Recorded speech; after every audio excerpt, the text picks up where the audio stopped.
Where does he go from here? Gaurav Gogoi has, he will live to fight another day, I'm sure, because he has youth on his side, which is what Congress keeps saying. Rahul Gandhi's favorite strategy is that I have time on my hands. So Gaurav Gogoi did defend his own constituency, in terms of Jorhat. It was a trophy win for the Congress because in the Lok Sabha, Hemanta and the entire state camped against him, but he did manage to win that. So Gaurav Gogoi has the Tarun Gogoi legacy. He will stay on in the state. I don't see him going anywhere else. But also one more, the importance of Hemanta win, Rishabh, this could perhaps be the only state BJP wins, apart from Puducherry. That's also we have to see. Of course, Tamil Nadu is up for grabs, but if Mamata retains Tamil Nadu, then at least this will be the silver lining for the BJP to talk about. Only state that the BJP is incumbent in reality, so they keep it. I don't think they're expecting an upset in Tamil Nadu or Kerala. So yes, the upset and the close contest is in Bengal. Quick reaction, Gautam Mukherjee. Is this a reasonable safe bet that you are predicting it, Raja Lakshmi Joshi is predicting it, all the pollsters are predicting it, that Assam is a one-way street, no surprises expected? Yes, Sarma has done very well. Even as Sonowal's deputy, he did very well. So in a sense, he's had about 10 years to show a track record, and people are happy with him. So this makes absolute sense. Plus, he's done quite a lot to push back the illegals, take the land that they had occupied. He treats them very differently from the ethnic Muslim. They are left alone to be normal Indian citizens, but he's pretty aggressive with the illegal immigrants, and that has also, I think, gone down well with the public. He's also something of a sort of leading pater familias, though he's a bit young for that, for the entire Northeast. He has enough influence with all the smaller Northeastern states to solve issues like the border problem that two of them had, land problems. Anything comes up, Sarma is very useful. He's the biggest figure in the northeast of India. Okay, more easily predictable, Raja Lakshmi Joshi, as we were just discussing Assam.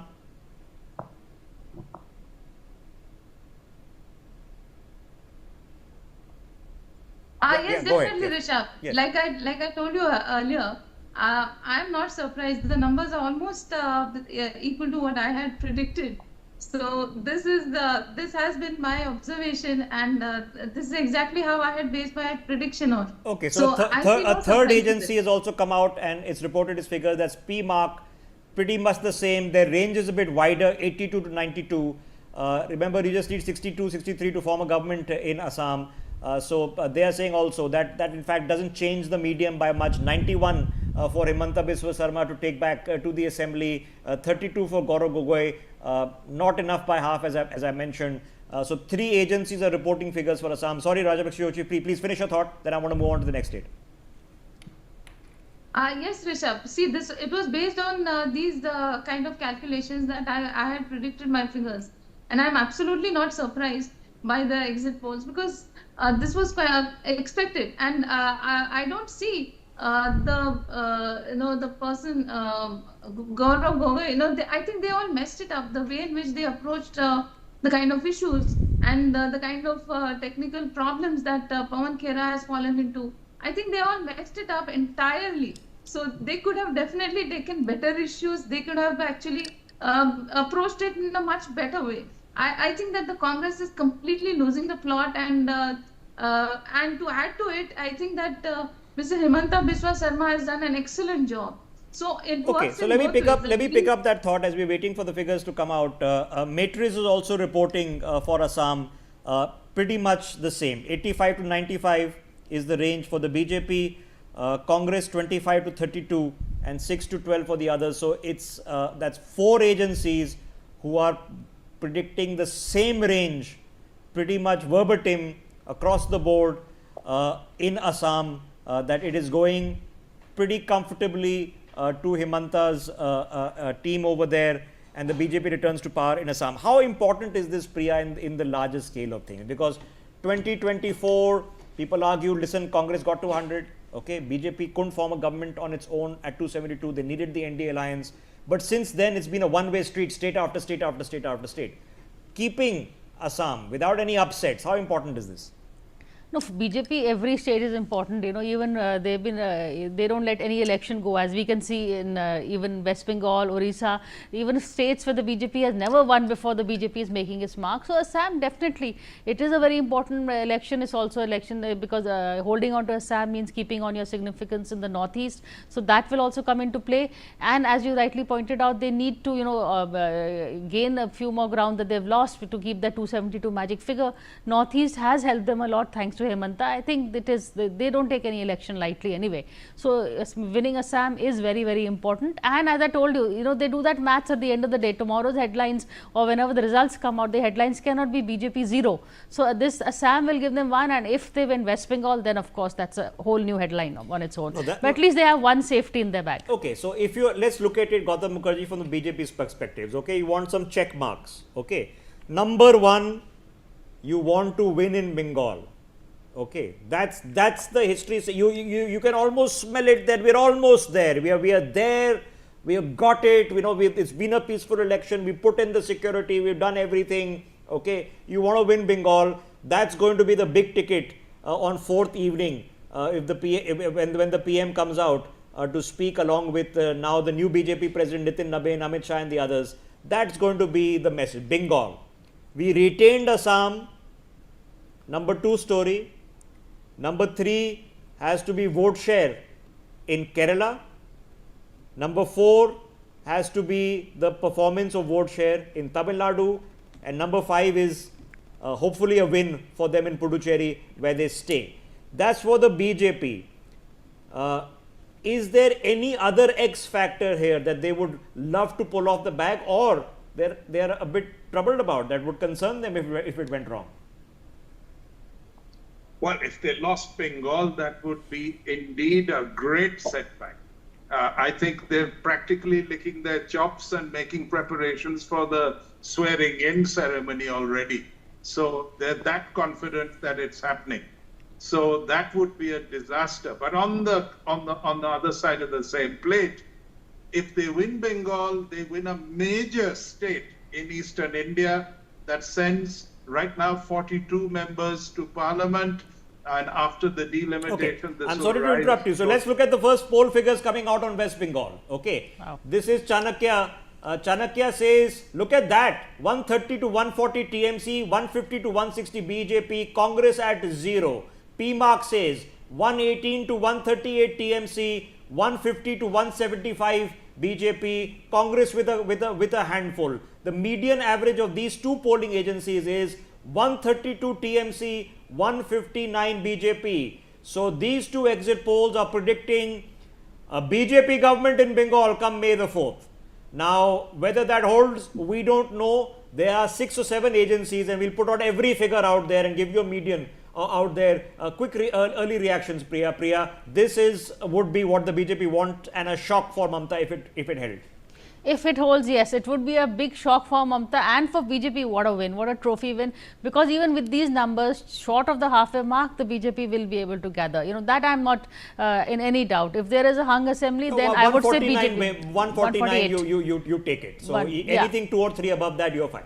Correct. So BJP definitely, if this happens, then you can imagine the narrative in terms of the death of the opposition. Mamata is the strongest opposition leader. She's been holding her own against the BJP for 3 terms, now 15 years now. It's going to be a huge message in terms of the politics of the country. You know, it's not just state of West Bengal. You're going to be seeing more bills coming in at the last minute, like the delimitation bill, like the women's reservation, ad hoc decisions being taken at the center. People are arguing that women's delimitation bill came out with the expectations of just this, that it won't pass, and it's people like Mamata who, given that it was a complicated technicality, delimitation was not exactly reservation, etc., that all of it worked. The entire stratagem worked.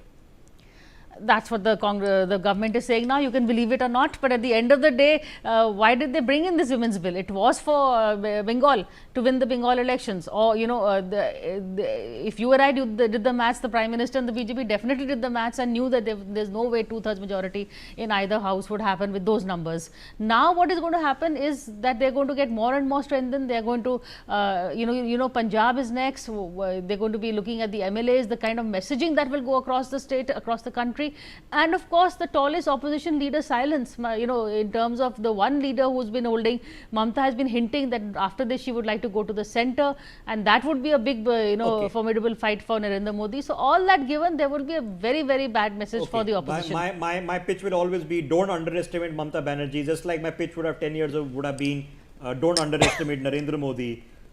You can go back and say that in 2004, people should not have underestimated even a Manmohan Singh. But Tamil Nadu now on your screens, have a look at this. People's Pulse says 125, 145 DMK, 65 to 80 AIDMK plus, that includes the BJP.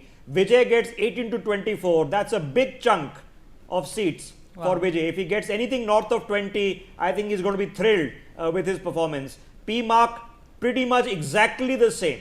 125 to 145, 65 to 85, the range is slightly larger, and 16 to 26 for Vijay. So the median figure in Tamil Nadu is 135 for the DMK-led alliance, includes the Congress, 72 for the AIDMK-led alliance, includes the BJP, 21 for Vijay. And keep a lookout out for Vijay's seats, because that's the interesting one, because you can argue that Tamil Nadu really doesn't have an option other than DMK right now in a viable, larger than life figure that is going to unseat Stalin even as he grooms his son Udayanadi in this election. Priya, quick reaction before I go to the rest. Again, the DMK, I'm not surprised, Tamil Nadu, because the whole Vijay factor was whose votes will he eat up, and it seems, if these figures are right, and what also we had been anticipating, that he would eat into the anti-DMK vote, which is the ADMK vote. There has also been a lot of anger at the sidelining of Annamalai. A lot of the Brahmin votes apparently has also been gone away from the alliance. It could have gone to TVK, which is why the numbers of Vijay are coming up. So I think I'm not surprised by this. DMK gets to hold. And those Congress leaders who were recommending a tie-up with TVK, well, I think good thing they didn't, because they would be just left in the cold if these numbers hold. Okay, Rajalakshmi Joshi, quick thoughts on Tamil Nadu before we come back to Bengal. Rishabh, somehow I still hold on to my own predictions. Those are my personal thoughts, and I have my personal reasons to think so, because as based on my observations, that is how I looked at it, and I really hope it turns out that way. Because this actually, I don't see this happening, very frankly. You don't see what happening? You don't see a DMK government forming in Tamil Nadu? Yes. Firstly, DMK has never returned to power in their history. And they should have done something phenomenal to be able to do that. And to add to it, in the Lok Sabha elections, if you looked at the numbers, the margins that were there between the winning and the losing candidates.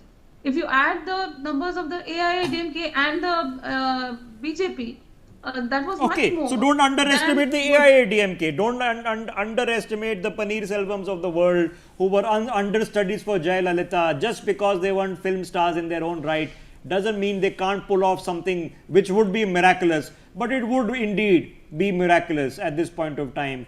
Gautam Mukherjee, could it still happen? If you are in the AIDMK, are you thinking, hey, guess what? We have a shot. We are going to be the dark horses. Wait and watch. Well, I've always been saying, right when you did your first poll, that TVK will get 40 seats. Now, at that time, everybody else said, oh, he'll get votes, he won't get seats. Now the exit polls are saying as many as 24. Now, if he gets anywhere above that kind of figure, he's the kingmaker. And if he lends any kind of outside support to the AIADMK, or even, decides to form a government with them, that's Stalin out. Okay. Well, if that would be the story. If that were to happen, that would be the big upset of 2026. That would be a history sheeting upset there over there as well. But hold your thoughts.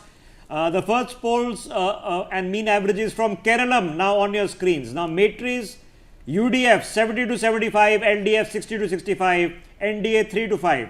People's Pulse says 75 to 85 for UDF, LDF 55 to 65, NDA either nothing or maybe a couple of seats. The poll of polls median average gives it to the UDF, forming a government in Kerala with 76 seats, the LDF with 61, the NDA with 2 and the others with 1. That's a change of guard in Kerala as per the initial exit poll predictions. Priya, your thoughts? Again, unexpected lines, Rishabh, and you don't know how important the state is for the Congress. You know, this is the only way they can come up to the opposition table and say, oh, even we have a number, we have delivered. This is the only silver lining that they have, as you told, mentioned earlier. In West Bengal, they are negligible. Assam, they haven't been able to wrest away from the BJPs. And Tamil Nadu, they are really literally riding piggyback on their allies' back. So here is where they have played a key role, even though it's an alliance over here. I think Congress will be really, really relieved by these numbers. They are expecting it. As expected, also the jockeying for the CM's post has also begun in the Congress, so they'll be very happy to see at least this part of the opinion polls. Okay, Gautam Mukherjee, Kerala. Well, I'm happy to see any possibility of the communists being kicked out. So the enemy of your enemy is your friend kind of situation. Let the Congress-led alliance win. It makes a change. That's the last communist bastion gone if this happens, and I would welcome it. Yeah, 5 years from now is not going to be physically possible for a Pinarayi Vijayan to re-win an election, and it banks a lot on him. I don't think there is a next generation of left leaders, maybe 10 or 20 years younger, who can now turn it around. There are loyalist voters of the left in Kerala, just like they are still in Bengal. Okay, they are die-hard loyalists. They will vote left for their entire lives. There's no arguing with them. There's no winning their vote over. And communities, regions, villages will vote left.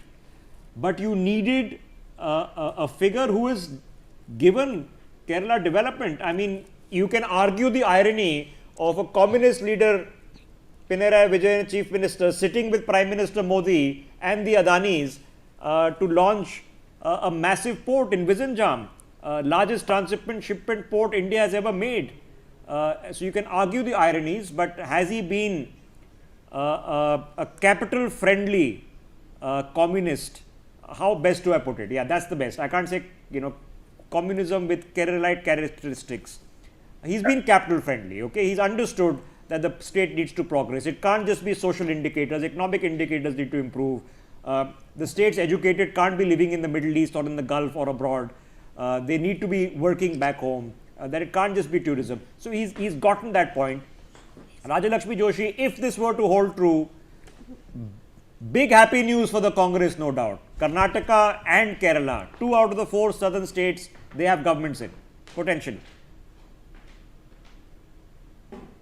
Yes, very true, Rishabh. And I had always seen this as a very close fight, and it could go either ways.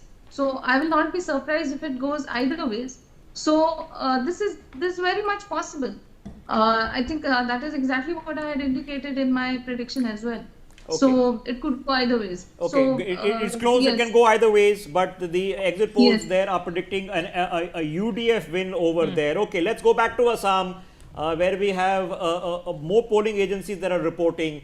I've taken you through Axis My India. Now PMark 82 to 94, Matrix 85 to 95. So the 4th agency is also reporting the same median, the same range. It is Assam for the BJP, 88 to 100, 88 96, 88 to 94, 85 to 95, the median being 91 seats. For Himanta, 31 on average. For the Congress, 4 for the others.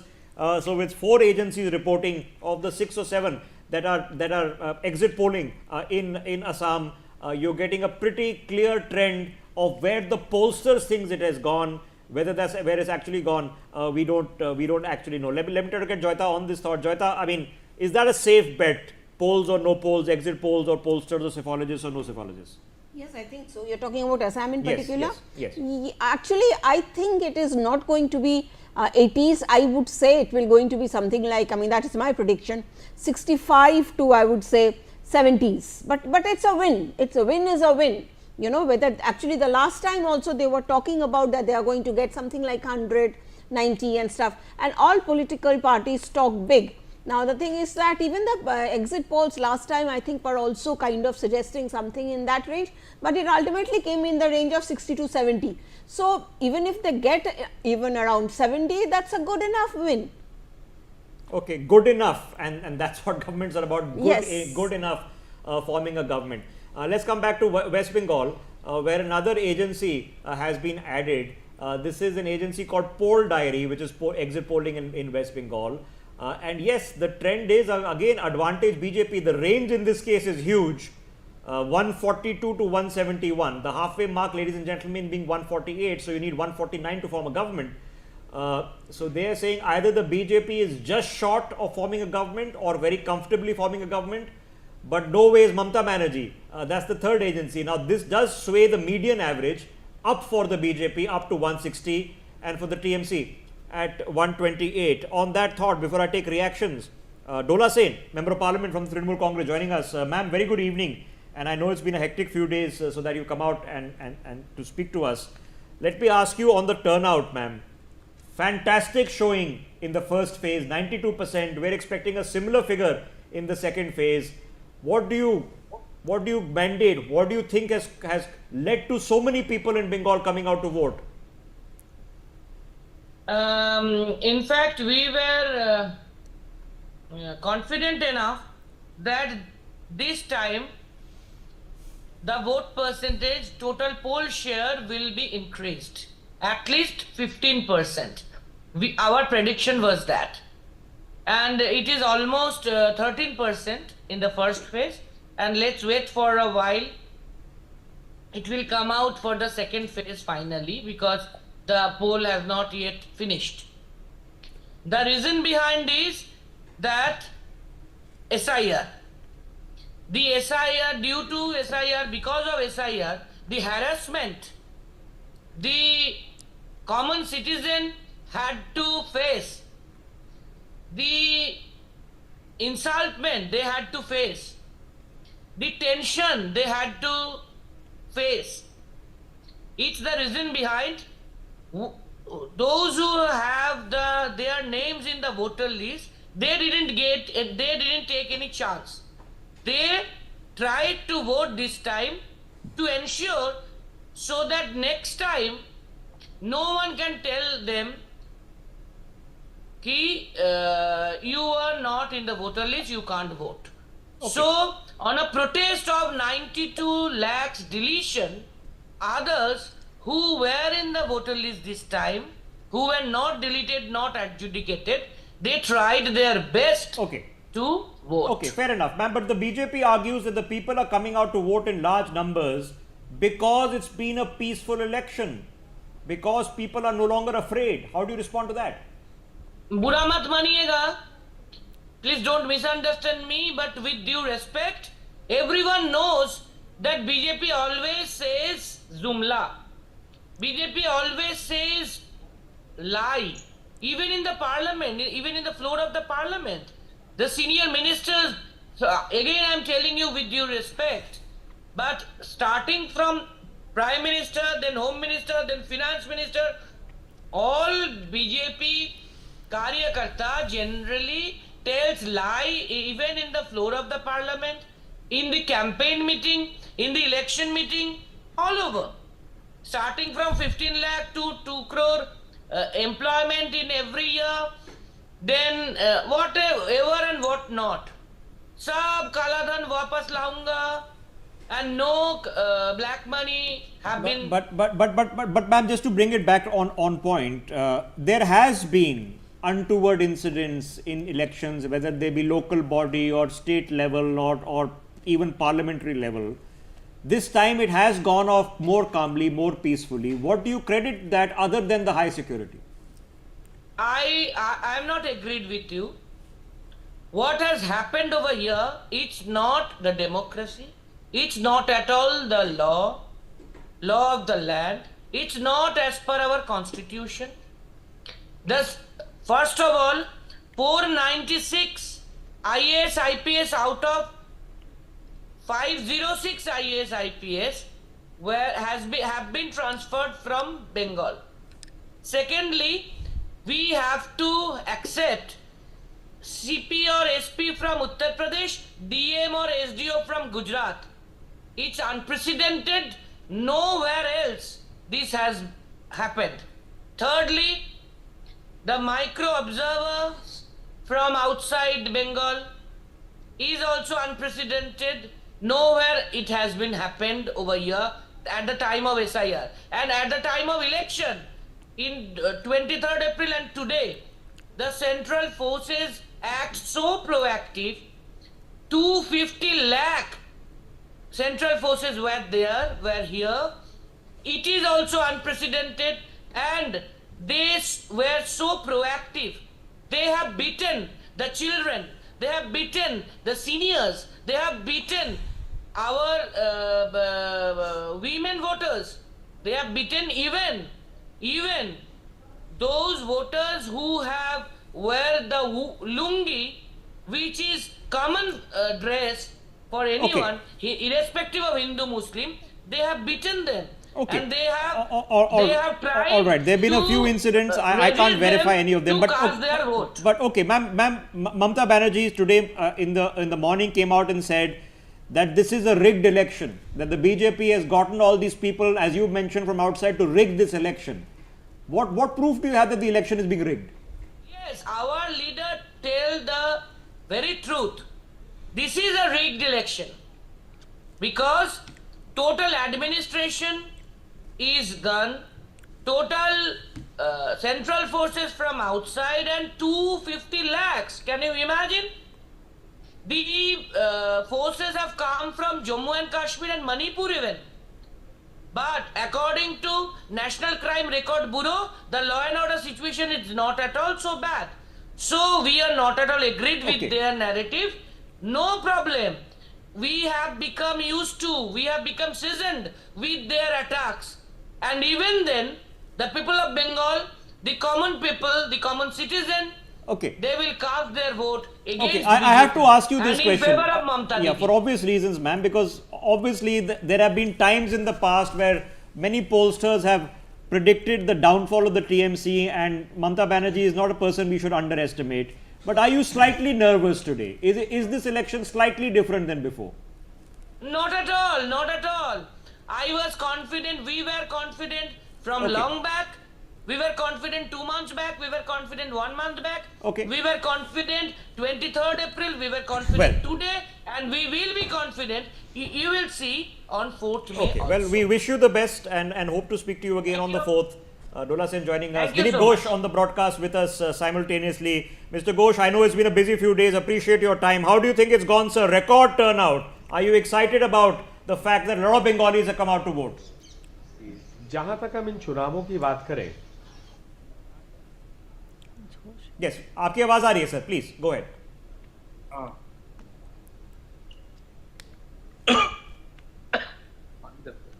Dilip ji, आपकी आवाज आ रही है. आप please continue. कैसा लग रहा है आपको ये टर्नआउट जो हुआ है 90% से ज्यादा? बहुत अच्छा है जी. रिकॉर्ड वोटिंग हुई है और बिल्कुल नतीजा हम जो सोचा वैसे हो. और दिलीप जी, जो भाजपा देखना चाह रही थी कि महिलाएं आए, आज भी प्रधानमंत्री, गृह मंत्री ने बोला कि महिलाएं आए वोट करें, युवा आए वोट करें. आज हमने लंबी तादाद में लाइनों में युवा और महिलाओं को देखा है. क्या आपको ये आशा है कि वो आपके लिए वोट करने आई हैं, भाजपा के लिए वोट करने आई हैं? जी बिल्कुल, क्योंकि महिला और युवा सबसे ज्यादा वंचित और प्रताड़ित है. लगभग 50 लाख युवा बंगाल छोड़ करके बाहर में कमाई के गए. महिलाओं का सुरक्षा सबसे दयनीय स्थिति पर है. आर्जिकर की घटना पूरा बंगाल महिला दिया है. 7 से 70 साल की कोई महिला सुरक्षित बंगाल में नहीं है. इंस्टीट्यूशन में पढ़ने जाते हैं तो मेडिकल कॉलेज से लेकर के इंजीनियरिंग कॉलेज, लॉ कॉलेज, वहाँ भी महिलाएं सुरक्षित नहीं है। इसलिए महिलाएं सबसे बढ़ चढ़ कर वोटिंग की है। 1500 रुपया दे करके महिलाओं का मुंह बंद करना संभव नहीं है और वही लोग परिवर्तन करते हैं। ओके, दिलीप जी, ममता बनर्जी आज आके बोली हैं कि सारे जो बाहर से जो 2.5-3 लाख सिक्योरिटी फोर्स आए हैं, ऑब्जर्वर आए हैं, डीएम आए हैं, ये सारा इलेक्शन रिग करने आए हैं। क्या जवाब देना चाहेंगे आप? देखिए, बंगाल में हर चुनाव में बाहर से सिक्योरिटी फोर्सेस बुलाया जाता है। राज नहीं है। ममता बनर्जी जीत के आई ना 2011 में, उस समय भी इस प्रकार आधा सेना ला करके चुनाव करा गया और उस समय जीत के आई थी, फ्री फेयर इलेक्शन हुआ था। तो ये प्रश्न है कि बंगाल में क्यों बार बार आधा सेना बुलाया जाता है, क्यों बाहर से बुलाया जाता है? क्योंकि यहाँ फ्री फेयर इलेक्शन होता नहीं है। जहां जहां भी झड़प हो रहा था ना, शाम को जो हार गए लोग, जान गए, तो हिंसा करने की प्रयास की, लेकिन चुनाव में कोई प्रभाव नहीं पड़ा है, केवल न्यूज बना। काफी पीसफुल गया है, थोड़े इंसिडेंट हुए हैं बट वायलेंस थोड़ा इस बार कम हुआ है। ऐसा क्यों है? ये सिर्फ बिकॉज सीआरपीएफ थी या वहां माहौल बदल गया है बंगाल में? ना, एक तो सीआरपीएफ का बड़ा कारण है। चुनाव कमीशन पहले से ही इतना कड़ाई की, कोई मर्डर हुआ नहीं बंगाल में। मर्डर होती है चुनाव में, पंचायत से लेकर के एमएलए एमपी सब चुनाव में। ये बड़ा दुर्भाग्यजनक स्थिति था, वो बदला है।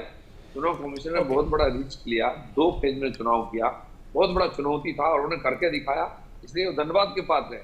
ममता बनर्जी के लोग जो खड़ा धमका करके पोलिंग करते थे, उनके काउंसलर रास्ते में खड़ा होकर धमकी दे रहे थे, उनको अरेस्ट किया गया, उनके गुंडे मारपीट करने आए थे, डंडा खाए, तो बहुत बड़ा चैलेंज था और वो सफल। ओके, आखिरी सवाल दिलीप जी, आपके क्या सूत्र हैं? आपको क्या आंकड़ों का अंदाजा हो रहा है? क्या आशा है आपकी कि कितने आंकड़े आएंगे? बीजेपी सफिशिएंट मेजोरिटी के साथ सरकार बनाएगी और अभी तो एग्जिट पोल आना ही शुरू हुआ है, केवल संकेत। लेकिन मुझे लगता है लोगों ने जिस प्रकार से बढ़ चढ़ कर आए और वोट डाले, 90% के ऊपर पोलिंग हुई ना, इसका बड़ा एक संकेत है। मूड जितना दिख रहा है, ये बहुत आगे जाएगा। Okay, Dilip Ghosh, thank you very much and wish you the best for May 4th as well. Let's pick up some of the numbers coming in now from Puducherry. It's a microcosm fight, yes it is, but it's a microcosm fight that is very much advantage the BJP-led NDA. Not for the first time. Access My India and People's Pulse are reporting pretty much identical figures. 16 to 20 for the BJP-led NDA, says Access My India, 6 to 8 for the Congress, maybe a couple for the others. People's Pulse feels 16 to 19 versus 10 to 12. So a little bit of a different range, but the median is telling you 18 for the BJP-led NDA, the halfway mark being 16. The Congress gets 9, not enough to form that government in Puducherry. Microcosm state, it's a UT, but they're expecting that to happen. Let's hop across to more numbers that are coming in from Tamil Nadu. So that's been updated now. Look at that. Maitris and then Chanakya comes in, and Chanakya is predicting an even larger majority for the DMK. 145 to 160 says Chanakya. That has boosted the poll of polls average to 138 for Stalin's DMK and their allies. The AIDMK around about 75. The biggest boost for the AIDMK coming from Maitris, which is expecting potentially for them to touch 3 figures in that. No, Chanakya doesn't feel that they qualify the Vijay party TVK within the others. So they don't expect Vijay to be winning north of 20, a few seats for sure. So those are the latest figures. I'm going to come back and recap all of these figures once very quickly. Let me get quickly thoughts in from Joyita. Joyita, let's just come back to Bengal for a second. Surely, if you're Mamta Banerjee and you're par for the course calling it rigging, or you're actually a little bit stressed out today, you're pretty surprised by the number of people who come out and voted. Well, not really. If you go by what happened in the first phase, listen, Bengal voting percentage is always very high, and this time it has been exceptional. In fact, both stages they have gone up over 90. There was this fear of, if we do not vote, our name will not be included next time in the elections. This fear was actually driving people to vote. You know, now we know, I mean, now we understand, have heard enough. In fact, from where I have heard, you know, from Noida, they have taken people by bus after bus have gone to Malda, Murshidabad, and so that people can vote over there. So, no, when it comes to the percentage, I am not surprised, and if you ask me, I do not think I am even surprised at the direction of this poll. We cannot say that these will be the final numbers. What we can suggest is that it is giving us an indication of which way the polls are headed, and from whatever I have heard in the first phase in particular, BJP may have done exceptionally well, because and as I have, you know, people have not been talking, people have been extremely silent, but okay, they may have gone and voted for BJP, but this we will know only on 4th. Okay, sometimes in elections you get pivot points. Okay, somebody says something, does something that can sway a few votes. Let me get Priya. Derek O'Brien today, okay, he's been doing this on social media for the past several weeks, all right, taking on, you can either say very confidently, some can say with a little bit of arrogance, daring, not PM Modi, not Narendra Bhai, hey Narendra, you should quit on 4th if you don't win in Bengal. Why take that aggressive stand? A lot of the other political parties have found that when you personally target the Prime Minister, that doesn't really benefit you. Exactly, and you know, if you look at the BJP campaign, also the Prime Minister and the BJP have also, you know, stayed away from directly targeting Mamata Banerjee, except for that Amit Shah's Home Minister's comment saying "Hey Didi." They haven't made that mistake of "Oh Didi" that happened in the last elections round. So for Derek O'Brien to say this, it really, I don't know how the voters will react, but of Bengal. But by and large, a comment like that to the Prime Minister, you know, we as a country, we don't, you know, these comments always tend to backfire, and especially against Narendra Modi. Look what he did with Manishankar Ayer's comments at the end of the day. So, and the Prime Minister knows how to play it. I'm surprised he hasn't really picked it up and played it. Yeah, but yeah. I mean, nothing unparliamentary there, but yes. Bad taste. Yeah, okay. Maybe that, but he's gone down that direction. Ratan Shah joining us on the broadcast. Ratanji, appreciate your time. Yes, there are going to be a lot of polling agencies, but I want to hear your thoughts. So let's start with Bengal. Record turnout. Where do you think that record turnout has given direction to? Rishabh, first of all, I would like to discount a little bit of this 92% voting, because there has been nearly 9% removal of bogus voters or dead voters or displaced voters. But still, the energy, the level of people coming on the polling booths and the enthusiasm showed there was something going which was very different. Today's phase, which showed huge crowds, which showed very effervescent people talking very openly about Badlav and change and Paribartan, I think those are things that should have been noted. And there was what was the underlying thing that was happening earlier on has come out open as a tsunami as the day closes. And if you see the reaction of the people, this 15 years of TMC, 30 years of communism, we saw the Bengal coming from the top of the heap as one of the most developed states with manufacturing, with intellectual capital, has slowly decayed into one of the lowest category states. It's a big tragedy. And the security issue, the women's issue, the Islamization of Bengal, all this played on people's mind. And for the first time, you will see BJP was very clear in its agenda, what it wanted to convey. The team was totally in sync with what each other said, unlike other times. There was no outside feeling. Every topic was much more closer to people's heart, while TMC was playing the old tired card of regional pride and all that. And the lady earlier was talking about, you know, outsiders. What is outsider? Is Bengal not part of India? This continuous stress on Bengali pride actually hurt Bengali pride, because Bengal was a leading light of revolution. It was leading light of national renaissance. It was leading light in every sense. And reformist, and here the people who are saying Bahir Koto, they are saying that forces are from outside. Bengal is not a country. West Bengal is part of the nation. It is not Bangladesh yet, at least for the dream it is not. It is not Western Bangladesh, it is Bengal, part of Bharat. So every act which is opposed, every police force which comes there, every law and order situation is turned into Bengal versus India. This was hurtful to the nation for me. But does it matter? The earthquake of BJP is winning.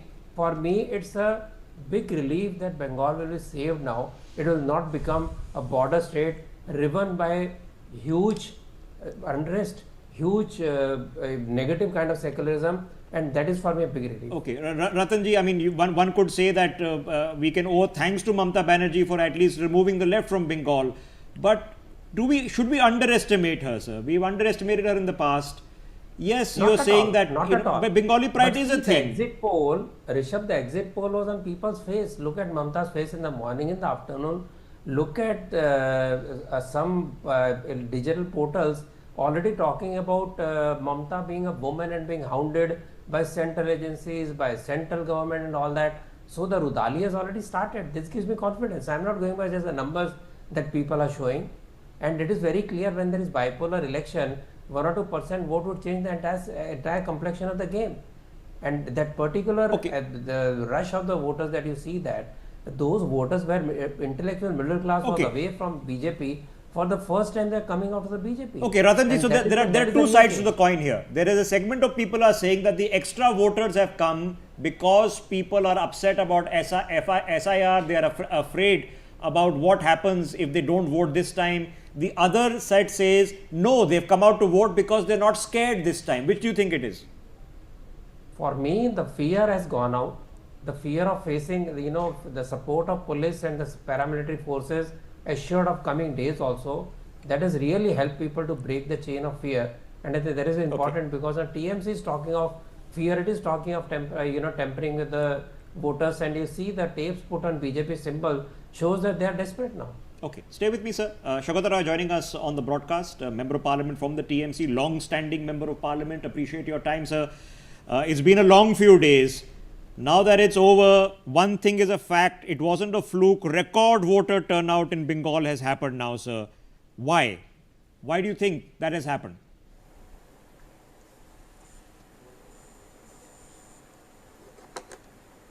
Shaugata, if you can hear us, sir. Okay.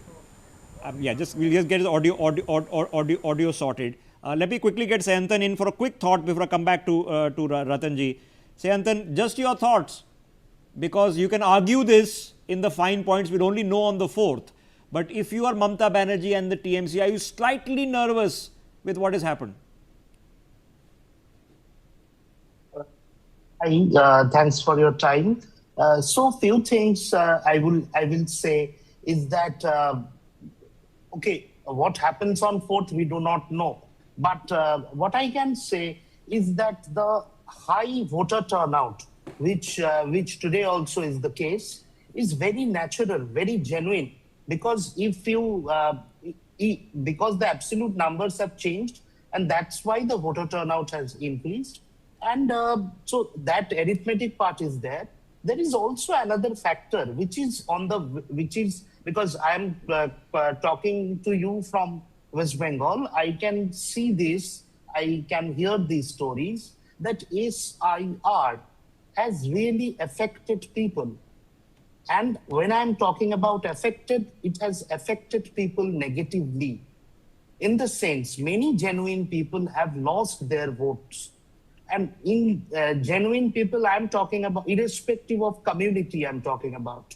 Okay, in the central Calcutta also, we have many people have lost their genuine votes. So this time, I believe there was a sense of anxiety against the election. So it's an SIR related anxiety turnout, not necessarily because of safety and security, which is both can be true, neither can be true. Let me try to get Shaugata back into this conversation. Veteran MP of the Trinamool Congress. Shaugata, I appreciate your time. I know it's been a long few days. How do you think it's gone, sir? Record turnout of Bengalis, 90% and above again. What has motivated them?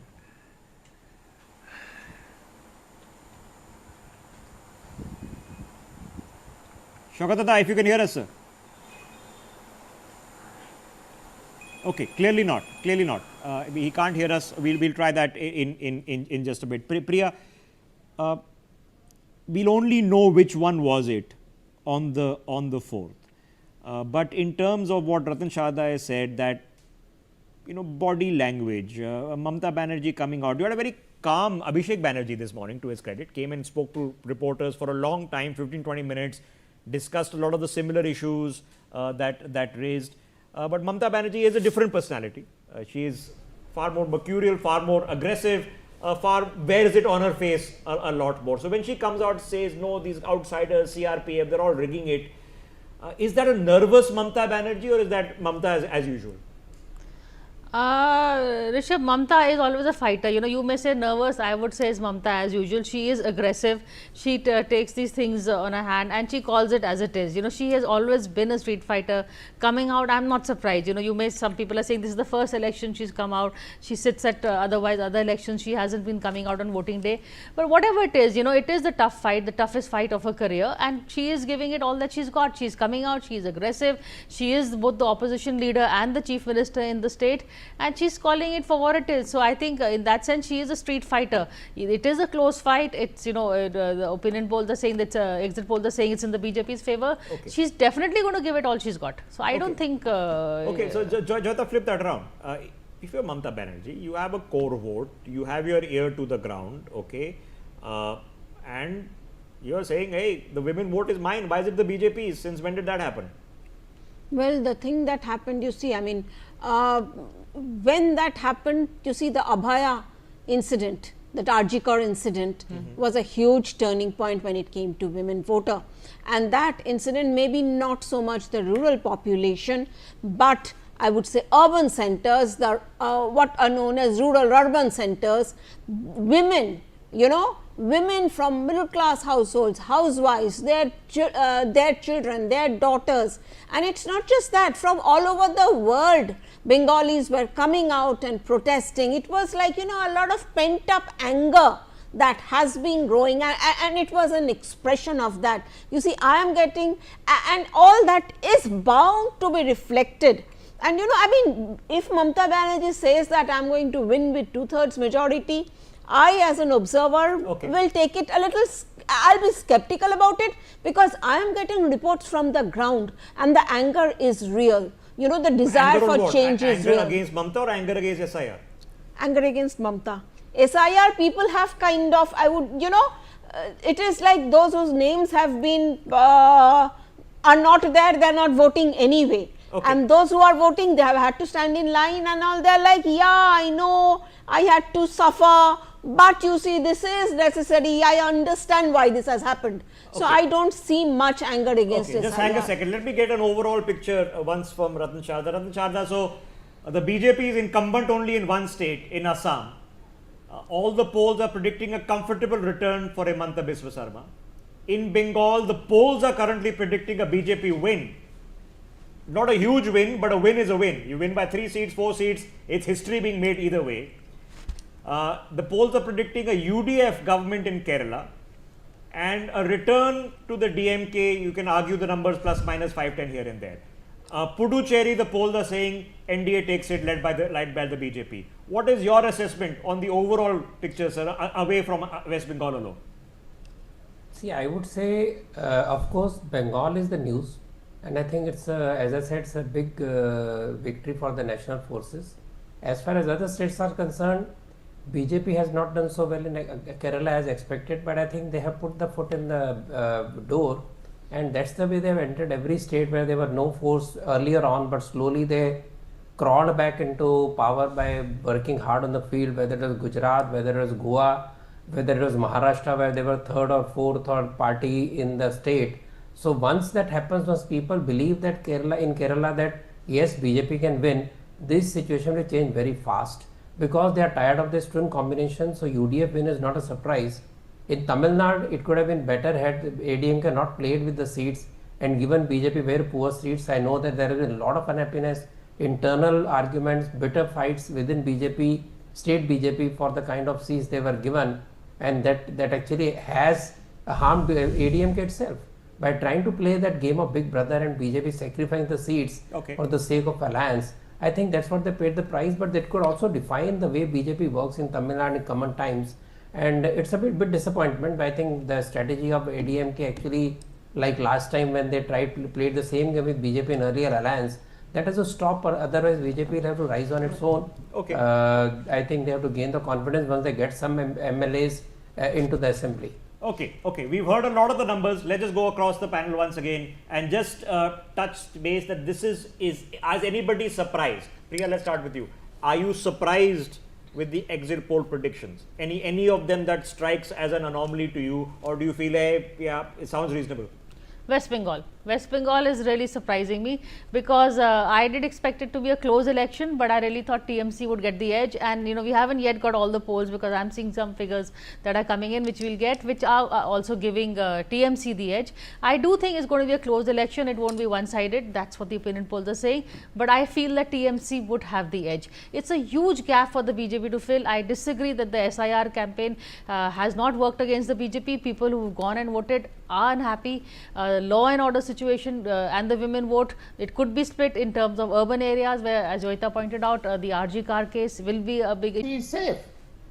So I don't think she would lose. Okay, okay. So, So, but we'll Senthil, see. pick up the point that you were making earlier. So you're saying no, most of these agencies are got it way off, and they do get it way off many times. That is not even close. Is Mamata Banerjee coming in for what would be a big ticket? Are we trying to say that a majority of Bengalis have come out to defend Mamata Banerjee from the BJP? She has played the Yeah, let Senthil identity take card that thought. very So Senthil, go well. ahead. Sorry. Did you ask it me or somebody else? I don't. Senthil, I don't know if you can hear us. Senthil, can you hear us? Okay.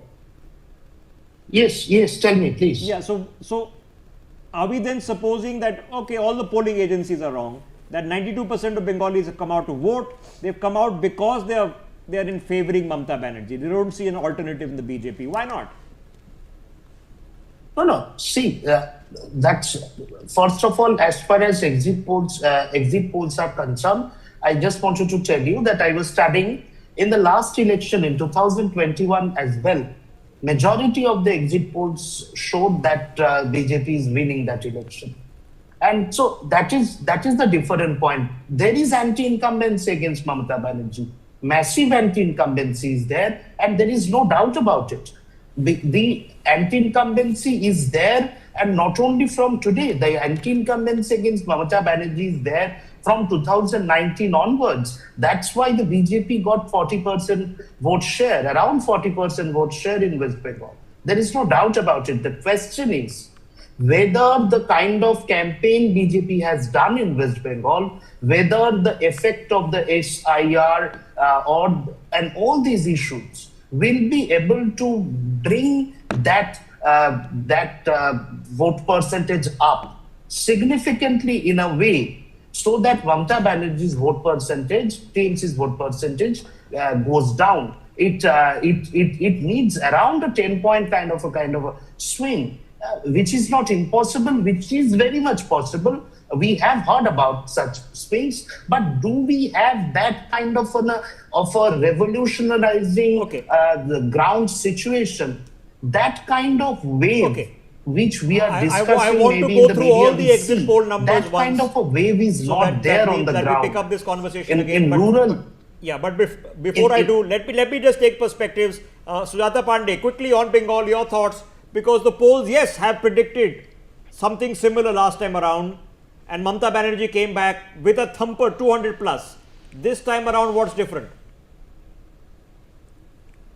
So I think the major roadblock for BJP was in the past few elections was to get the voters to the polling booth, because the source jamming was happening, the chapa vote was happening, and because of the CRPF, the more than 2,500 CRPF forces there's a Amit Shah sitting there, and it's been made clear that nothing could go wrong. This election would be a free election, a fair election, and a fearless election. So I think that has happened, and that is how you see the turnout percentage also as a historic. So I think this is what is telling us that there was always an anti-incumbency against Mamata, but perhaps it was not getting translated into votes because those people were not were not reaching the vote, the booth altogether. So this time that has happened. Okay, all right. And okay. People I was just hearing that women are still would be favoring Mamata. I think are underestimating the danger of that West Bengal today feels in terms of the woman security. When RJ happened, when Sandesh Khali happened, and one Arjakar happened in the urban area, Sandesh Khali happened in the tribal area. So the physical security matter for a woman is relevant for both sides of the coin for the woman. Yes, I agree that in rural area perhaps women would prefer for a bird in hand than a promised, Okay, all right, okay. Just hold your thought. I'm losing your line over there. Yes, we hosted the parents of the RJ Khar victim a few months ago here in Delhi. She is, of course, the mother is now a candidate in Bengal. Quick thoughts on Yamuna Pathak on Bengal. Yeah, firstly, I would like to say there is a weak opposition in terms of Congress and left alliance is concerned. So hence there is a limited impact in many constituencies, which leads to direct for BJP versus and TMC fight. That is one thing which is helping BJP at one part, because of which there is a solid vote consolidation which is happening there. And firstly, if you look at the religious identity consolidation, even 5 to 7% or 6 to 8% swing here can be a decisive seat gains for BJP. That's what I would like to say, because in Bengal, the 1% swing means about around 8 to 12 seats. So even due to many close contests, even I agree with one of the panelists, most of the seats you would see are only between 2,000 to 5,000 votes margin. This would be the fight between TMC versus BJP in Bengal. This is what my analysis is all about. Okay. Even if BJP is trying to come up with 5 to 6% required swing, the required swing for BJP, required swing 5 to 6%. If BJP crosses about 6 to 8%, it is comfortable win for BJP. So this is what I would try to say. Okay, let's hold our thoughts. Let's do a full recap, because we have about 6 or 7 agencies across the board that are reporting. So if you want to know what the poll of polls is, every number put into a table with a median figure, okay, largest possible sample size, an average of. Let's start with Bengal. Chanakya is predicting 130 to 140 for the Trinamool, 150 to 160 for the BJP, 6 to 10 for the others. PMark 118 to 138 for the TMC, 150 to 175 for the BJP, a few seats between 2 and 6 for the Congress, nothing much for the others, including the left. Poll diary says 99 to 127 for the TMC, 142 to 171, large margin there for the BJP, 3 to 5 for the Congress, 2 to 4 for others. Maitri says 125 to 140 for the TMC, 146 to 161 for the BJP, nothing for the Congress, which gets included in the others, 6 to 10. JVC says 131 to 152 for the TMC, 138 to 159 for the BJP, with a couple of seats potentially for the Congress or nothing, and a couple for the others. The absolute median figure is 130 for the TMC, 158 for the BJP, 2 seats for the Congress, 4 for the others. The majority mark is 148, 149 to form the government. So in the average of the poll of polls, if you believe them, the TMC is not going to be forming another government in Bengal. It will be a historic first and a comfortable first for the Bharatiya Janata Party. The only agency that thinks it's going to be really close, neck to neck, perhaps a hung assembly, is JVC, that says 131, 152, 138, 159. So potentially neither has enough to form a government exists in that scenario. That's the result there from the exit polls across these 5 agencies from West Bengal. Let us now pick up Tamil Nadu. What are the pollsters saying in Tamil Nadu?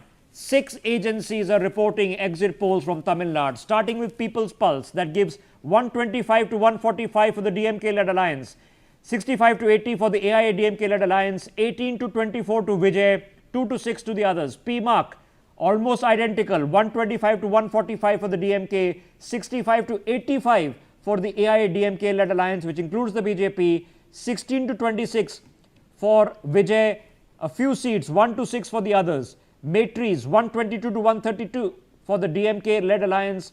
AIADMK led alliance, 87 to 100, 10 to 12 for Vijay, the least amount for Vijay in this, 0 to 6 for the others. Chanakya says 145 to 160, so a stronger performance for the DMK, 50 to 65 only for the AIADMK led alliance. They've included Vijay in the others between 18 and 26. JVC says 75 to 95 for the DMK. AIADMK forming a government with their BJP partners, 128 to 147, 8 to 15 for Vijay and nothing for the others. Vote Vibe predicts a hung assembly in Tamil Nadu, 103 to 113 for the DMK led alliance, slight advantage to the AIADMK, 114 to 124. Remember, the halfway mark is 118. It takes 119 to form a government. 4 to 10 for Vijay, 0 for the others. So the last two, JVC and Vote Vibe, are saying that the AIADMK performance is going to surprise everyone. Other polling agencies, the first three are almost the same. Prediction is almost the same. Chanakya is giving the biggest advantage to DMK. JVC gives the biggest advantage to AIADMK. But the median average, which has been skewed by the last two, gives 124 to the DMK led alliance, 93 to the AIADMK led alliance, 12 to TVK. So in the median average, even if Vijay and the AIADMK were to get together, they would not have enough to form a government. That's the exit poll from Tamil Nadu. Let's hop across and look at the figures from Kerala.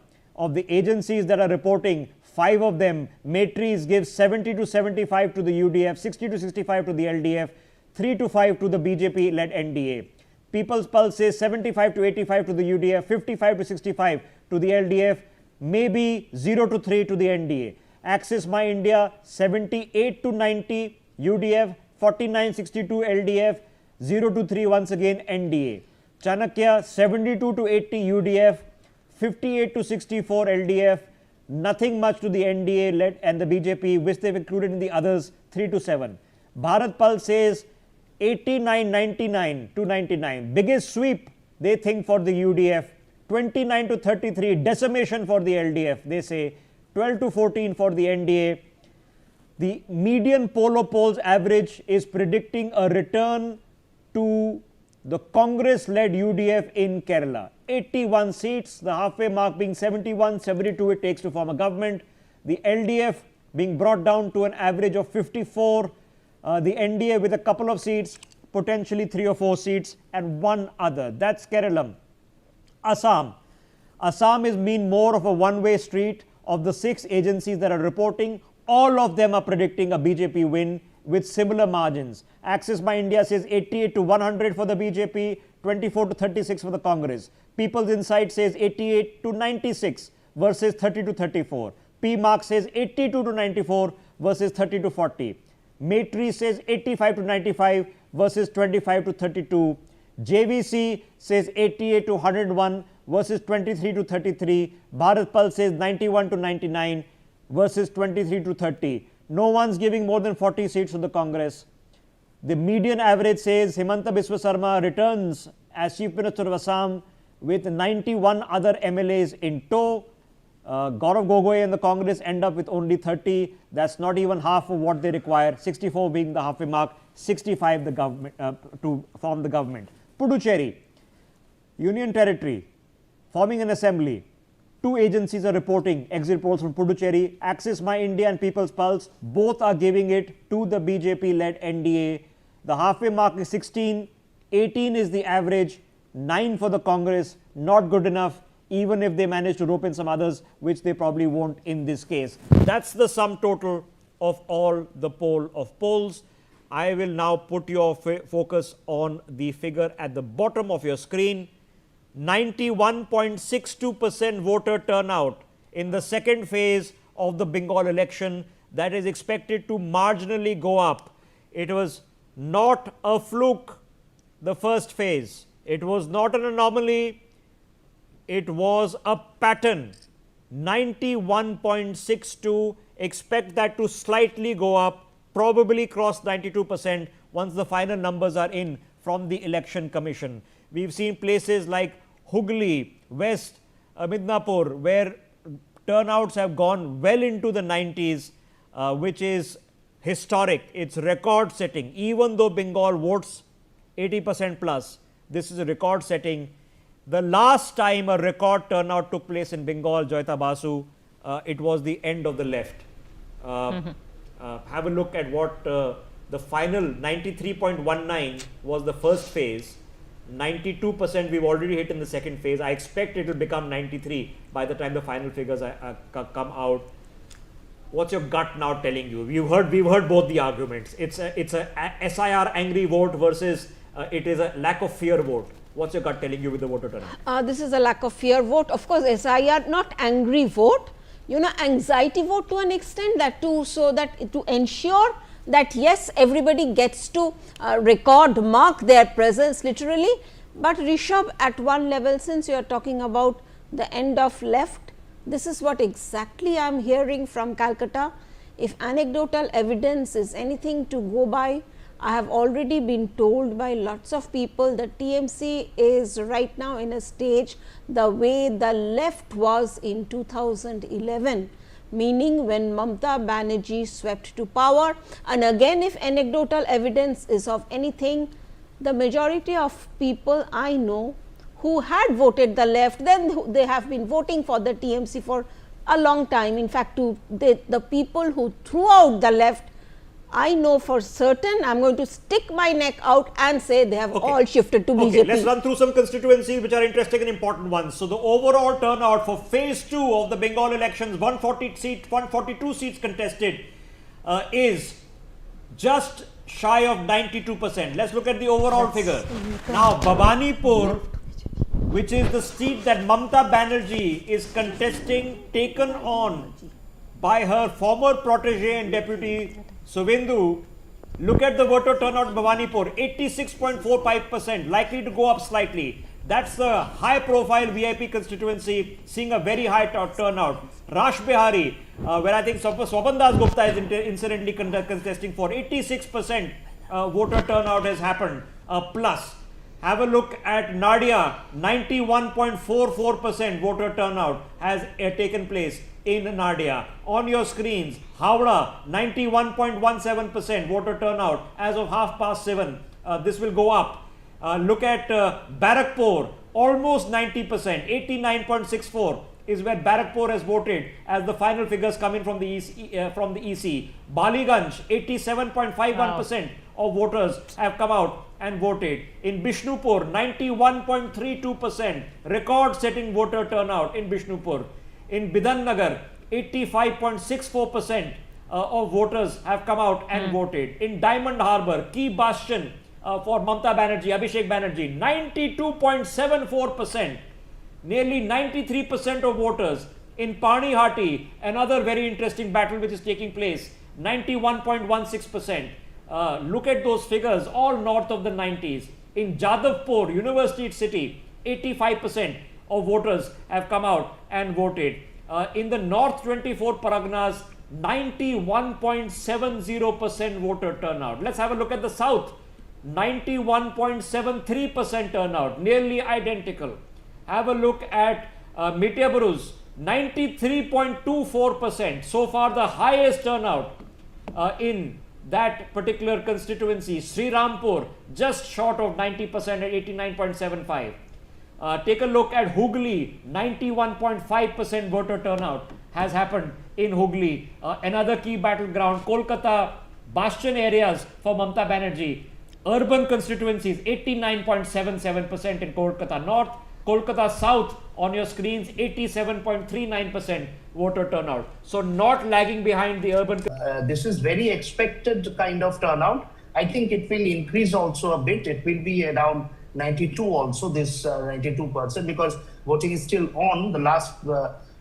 So that is one thing. Another thing is that one thing here I would like to tell you that for this voter turnout, all the political parties are also responsible for this, because massive mobilization happened on the ground. all the political parties, they have contacted migrant laborers who are working outside. They have arranged their travel, stay, and all these things. And this has been done by all the political parties, TMC, BJP, CPIM, everybody.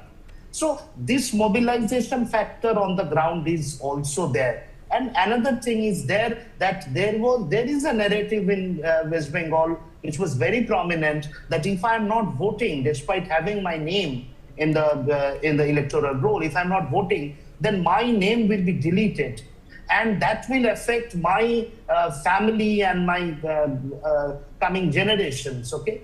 So, and also for the poor people, the narrative was, if I do not vote, my name get deleted, then it will take away my citizenship. So, just because of the anti-incumbency, which is there for Mamata Banerjee, what we need to look at on 4th is that whether this voter turnout was absolutely because of the anti-incumbency. 12% more than last time. That's not a little bit more. That's a whole lot more. And yes, polarizing elections see more turnout. Yes, the BJP is also pushing more people. Yes, it could be SIR, it could be all of this. But surely 12% more, there is more than meets the eye. Professor Giri. Yes, it's a... Yeah, let Professor Giri take that. So what do you mean 12% jump? That's not a little bit more. That's a lot more. Sure. The theory of voting is that higher turnout is prompted by anti-incumbency. That is true. So it could be anti-incumbency, but as Mr. Ghosh was explaining, it could be other factors as well. So I know the mates working in Delhi have gone back, taken leave and gone back to vote. And they were saying they will vote against Didi. Some of them were saying they will vote for her. So it's a tight call, really. It's a tight call. And the turnout is orange for Mamata Banerjee. But then when on 4th, you will know what it was for. So one cannot be definite about it. But I somehow feel that the structure is, electorate structure is in her favor. And so, there is no polarization between Hindus and Muslims. Okay. Which is favorable. Okay, let's look at historical turnouts before I bring Priya in. 1982, when the left formed a government after the emergency, 76.9% of the registered voters in Bengal came out to vote. 5 years later, left won again. The voter turnout went up by 3%, 79.1%, and you can argue that was a pro-incumbency vote. They voted the left back to power. In 1991, the voter turnout fell to 76.9%, but returned the left government. In 1996, it jumped by 7%. This is when Jyoti Basu comes in. 82.6% was voter turnout, 1996. In 2001, this is the time of Buddhadev Bhattacharjee, it fell 8% to 75.22, and that's the lowest. Joyita Basu, we can keep picking this apart, but now what's the buzz that you're getting? Elections, very good research. Yeah, elections are done. Joyita Basu, elections are done. Okay, last votes are now cast. We are at 8 o'clock on voting day. What's the buzz now telling you? What's the feedback that you're getting? The anger against Mamata Banerjee is so high that in certain areas there is a wave. Okay, so I will not be surprised. You see, I have been keeping quiet all these days because the fact of the matter, just around last week I heard that and just yesterday I heard about Calcutta, South Calcutta constituencies, where the discussion was seriously about maybe we should give BJP a chance for 5 years. You see, so this urge. So Rishabh, I will not be surprised for one if this turns out to be a wave election only to be stopped by the Muslim wall of Mamata Banerjee. Okay. So let's call that out. Priya, let's call it out. If you just look at developmental, administrative, mathematics and record, okay, industrialization record, no way does Mamata Banerjee really have a chance. She's tried, okay. but it really hasn't happened. We don't think of the new silicon, space sector, electronics, Apple. I mean, Tamil Nadu is making the Apple iPhones, not even UP. It doesn't have the same vibe. There is another factor there in Bengal, and I've emphasized this a few times. You have to understand that there are a lot of Bengalis whose parents and grandparents, they have remembered when Bengal was the center of governance of India. Okay? It was the center of governance of the arts, of literature, of cinema. This is where it disseminated from the intelligentsia of Bengal, and there is a nostalgia. So to the point that Joyita is making, Priya, why won't a significant percentage of Bengalis say, we've tried the left, didn't give us the development we wanted. We tried Mamta, she at least got rid of the left. Why not give the BJP a chance? What's the harm? 5 years. No, there is a logic in that, except what Joyita has said, except I did not really see that happening, because at the end of the day, your point about development is correct, but unfortunately in election after election, development alone does not win election. Explain Narendra Modi winning on demonetization. People suffered hardships, but he sold them an idea. He said, you're doing this for a larger cause. You know, the emotion came in the middle. It's not economics, it's emotion. He said, I'm stopping, you know, for fake currency from coming, you know, whatever the reason he gave at that point. So, why has Chandrababu Naidu lost the election when his state was the Silicon Valley? He lost the election after that. Narasimha Rao lost after the 91 reforms. So, development unfortunately does not carry the can up past the ballot box. It is an emotional connect that carries the can. Has the BJP been able to establish that or not? That is the big question. So far, the narrative that I've heard, so, let me finish, sorry. Please go ahead. Mamta Banerjee with the Bengali Smita, you know, somebody else was saying, what is this?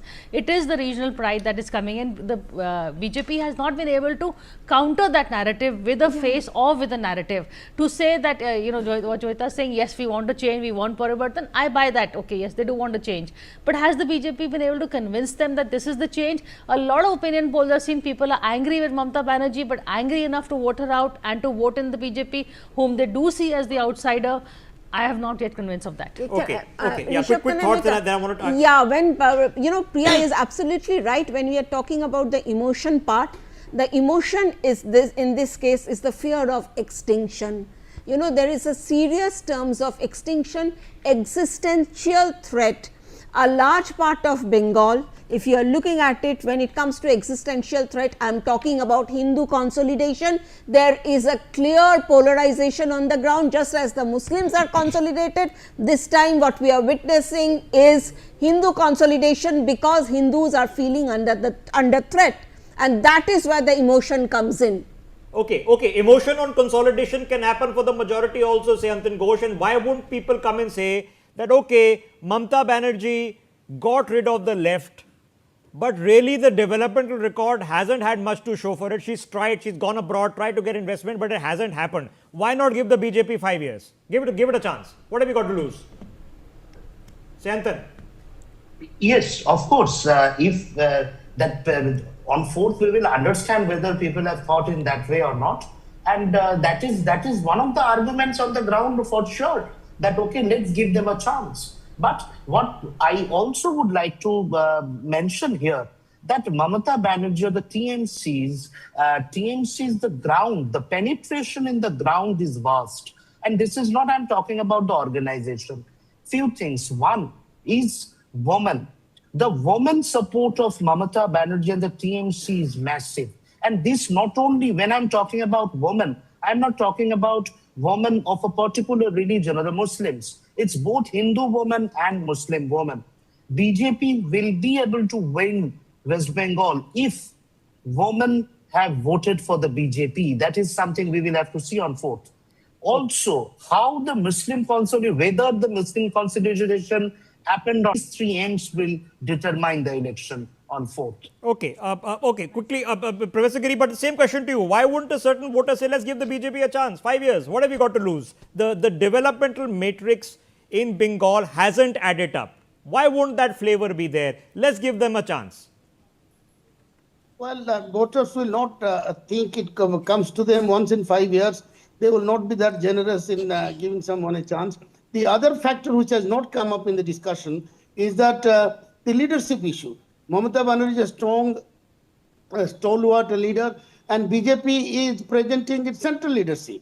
and there is Suvendu Adhikari is TMC, shadow of Mamata Banerjee, at least was shadow of Mamata Banerjee. So who is the leader that could challenge Mamata Banerjee or come up to her the stature?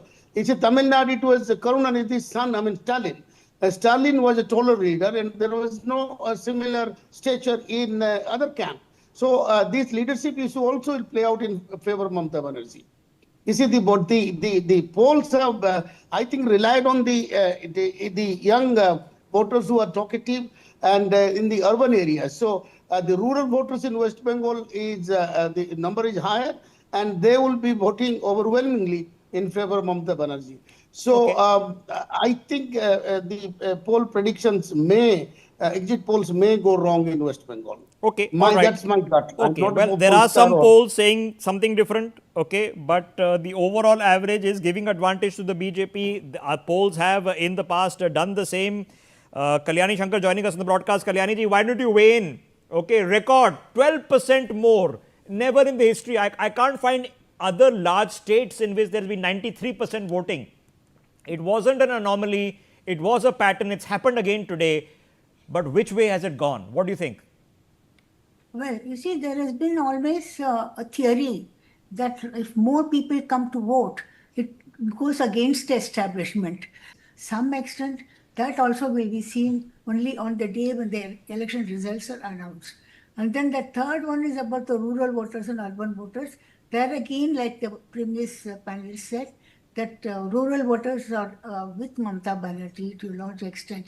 So they might vote for her. And I agree with him on other one also, that exit polls are not 100% sacrosanct. Sometimes they go wrong. So I think this time, out of the 7 polls, I think 5 gives to BJP, 2 give it to TMC. So I think I'll go with the 2 and say that Mamata Banerjee can still win if things go right for her. Okay, all right. I mean, of course, she can still win. These are exit polls. Take them with big dollops of salt. I've been here long enough to know all of that. But it is something different has happened. There's no doubt about it. This is not a pattern. Something different has happened. Now, is it a statistical anomaly simply because 97 lakh people are no longer in the polls, polling lists? Some of them were there because they were deceased. Some of them were there because they should not have been there. There could have been cases where they should have been there but aren't. Okay, we haven't seen large enough anomalies on this for the Supreme Court to hold the elections in Bengal, even though the matter there is not closed. So is there a blowback? Joyita, do we expect SIR and the case in the Supreme Court to come back? We don't know. Maybe the Election Commission says a few polling booths here and there will be repolled. Nothing to play the elections. But can there be a blowback on these election results from a potential case in the Supreme Court coming to a decision in the next few weeks or months? Well, I don't see that happening, because you see, once this election is done, it is done. But of course, if the TMC or is not happy with the results, it can always go to the court and then challenge the results. But by that time, I guess too much water would have gone under the bridge, and I don't think. I mean, frankly, I would say it sounds a little impossible. I would say even improbable sitting here right now. Okay, all right. Okay, all right. Tathagata Roy joining us on the broadcast, former governor. Appreciate your time, sir, for taking out a few minutes to discuss the developments. We have a fact on the ground, sir. 93% is where the polling turnout is landing up. What do you make of this, sir? Record by a large margin. Fantastic record. And the real winner in this case is the Election Commission. They have done a wonderful job. And generally the consensus is that this is the first time in many years. I mean, I can't recall whatever had happened in the past years, but this is the first time in many years, I can say with emphasis, that people have voted freely and without favor. And most importantly, a large number of people have voted, and no one has said on camera that I could not vote, that my vote has been cast by someone else, that I was threatened not to vote or anything of that sort. This is a very, very important pointer, and this shows that the real winner in this case is the Election Commission, who have done a wonderful job. Okay. Then, of course, I have to ask you the $1 trillion question, sir. All Yes. these voters that have come out and voted, okay. Yes. What has been their motivation? Has it simply been the fact that, as you say, no fear, so more people who are otherwise would have been too afraid to vote have come out, or others are saying that people are upset? They were in fact afraid of SIR. They didn't want their names to be struck off the list. So that's why they came out and voted. Which Why do you think should is it? anyone be scared of SIR? Very few people have complained that their names have been unjustly struck out. You see, when SIR first commenced, we found the Trinamool Congress crying itself hoarse. But first time, when the erasure was done, it was found that 58 lakhs names had been erased. And there was no serious complaint in respect of this 58 lakhs of erasures, because these were dead voters, these were duplicate voters, these were absent voters, spooky voters, Bangladeshi voters, Rohingya voters, all kinds of things. So after that, some people, their names have been cut, and they have complained. Trinamool has complained on their behalf, except one, have placed BJP far ahead of the. Okay, we just lost that connection there, but I think we got the sum total of what Tathagata Roy was telling us. Priya, we won't really know till the 4th what actually has happened. But a lot of maneuvering is going to take place right now, and that maneuvering is important. By now, the BJP is getting feedback from the ground on how it's gone. They did get feedback from the first phase that left them slightly more confident than they were maybe 2 months ago. But then it boils down to a question. Does the BJP have an obvious face? Is that Suvendu Adhikari? He's the obvious face, obvious person to be a potential chief minister if they get a chance. Well, he is their best face, so yes, he would probably be the choice of chief minister, especially after, they made Samrat Chaudhary also. There was a saying within the we were discussing I think Sayantan spoke about 3 Mahila and the Muslim and one more 90 constituencies. So if they manage to hold their vote and the BJP is not able to split it, or rather OAC and is not able to split it, and the Congress, then I think there is going to be, these numbers will come up again under scanner as to if it is a very close race, and even if the TMC is a little ahead, and if it's a hung house, then I think the BJP will definitely swing it. They haven't done enough Operation Lotus. They know how to do these things.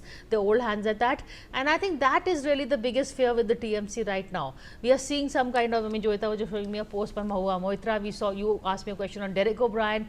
They are turning to be, in terms of rude is under, But they were always like that. I mean, but Rishabh, today when the election is over, but Mahua Moitra has always been. She's being very in your face. Election is over now. Why are they doing it? So they're obviously suspecting something. This is all post-election. Some of the comments. That is the worry. Election is over, so now you put your comments aside. Is that coming from overconfidence or is coming from underconfidence, Joyita? Well, difficult to say right now. But the thing is, you see, if the undercurrent that is there, that holds, I think Mamta's Muslim wall is holding. Okay, but as I said, if there is a wave, stop at the Muslim wall. Okay. But Tathagata Roy, before we let you go, sir, if you can still hear me, sorry we lost the connection for a second. Last question to you, Mr. Roy. We've heard, I don't know if you've heard Derek O'Brien's statement. Hello. Yeah, can you hear me, Mr. Roy? Tathagata Roy, can you hear me, sir? Yes, please. Yeah, I don't know if you heard Derek O'Brien's video post today, where he referred to the Prime Minister as Narendra and dared him to quit if he lost. It seemed a bit off color and a bit off taste. What do you make of that, of the tone and tenor of it? What is off taste? I don't quite get it. Derek O'Brien, sir, I don't know if you heard his statement today.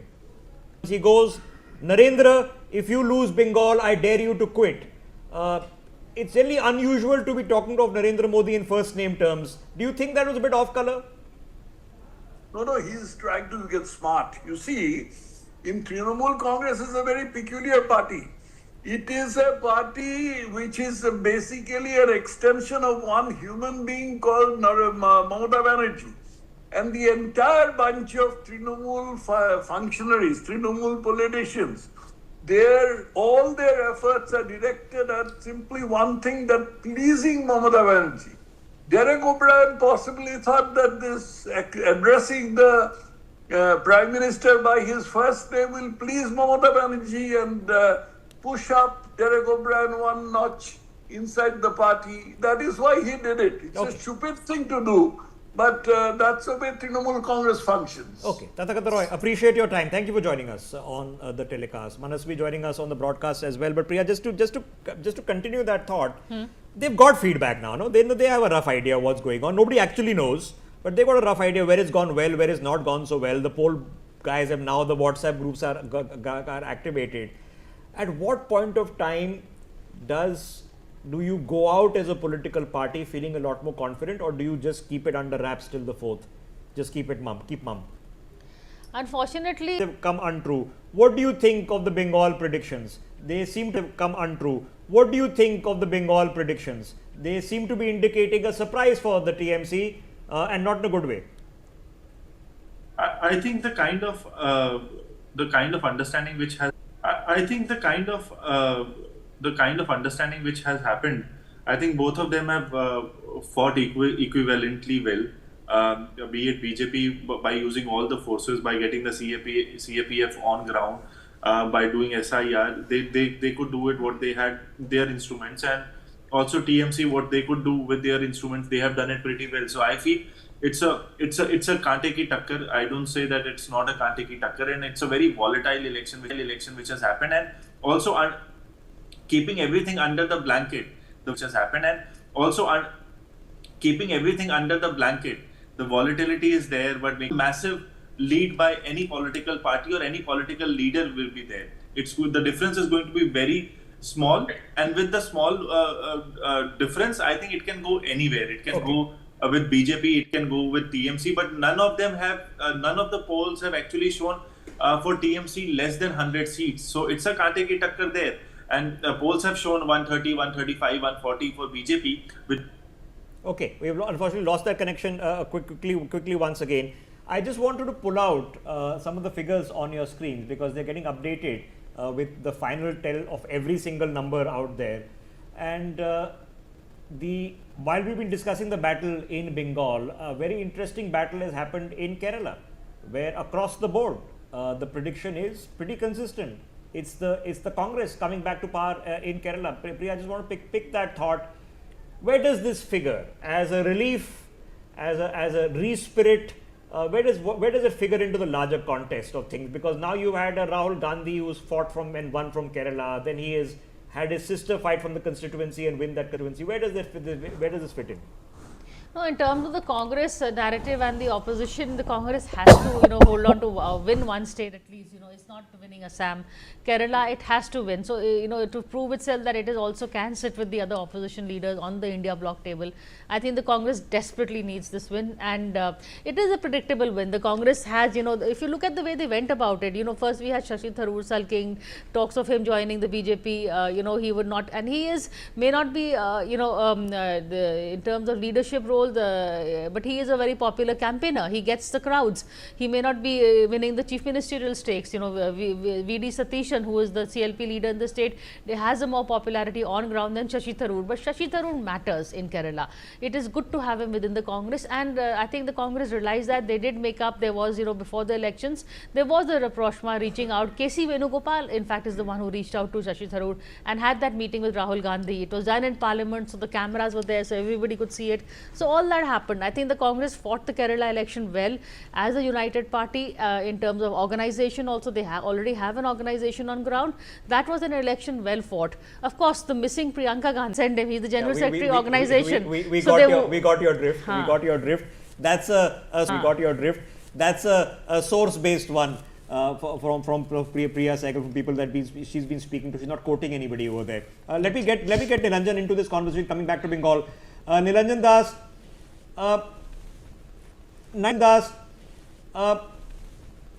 92% or maybe 92% or maybe 93% by the time we end up is something special. It is some come down. That is due to the SIR process. So it is actually the same number of people have gone out and voted, number one. And number two, there could have been some more people going out because they may fear that if we don't vote this time, our name could be stuck off the electoral roll. So that is the reason why you see a jump in vote share percentage. So don't read much into it. At least I'm not reading much into it.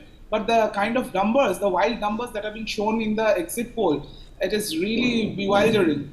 I think the pollsters who are making all this number on the 4th of May.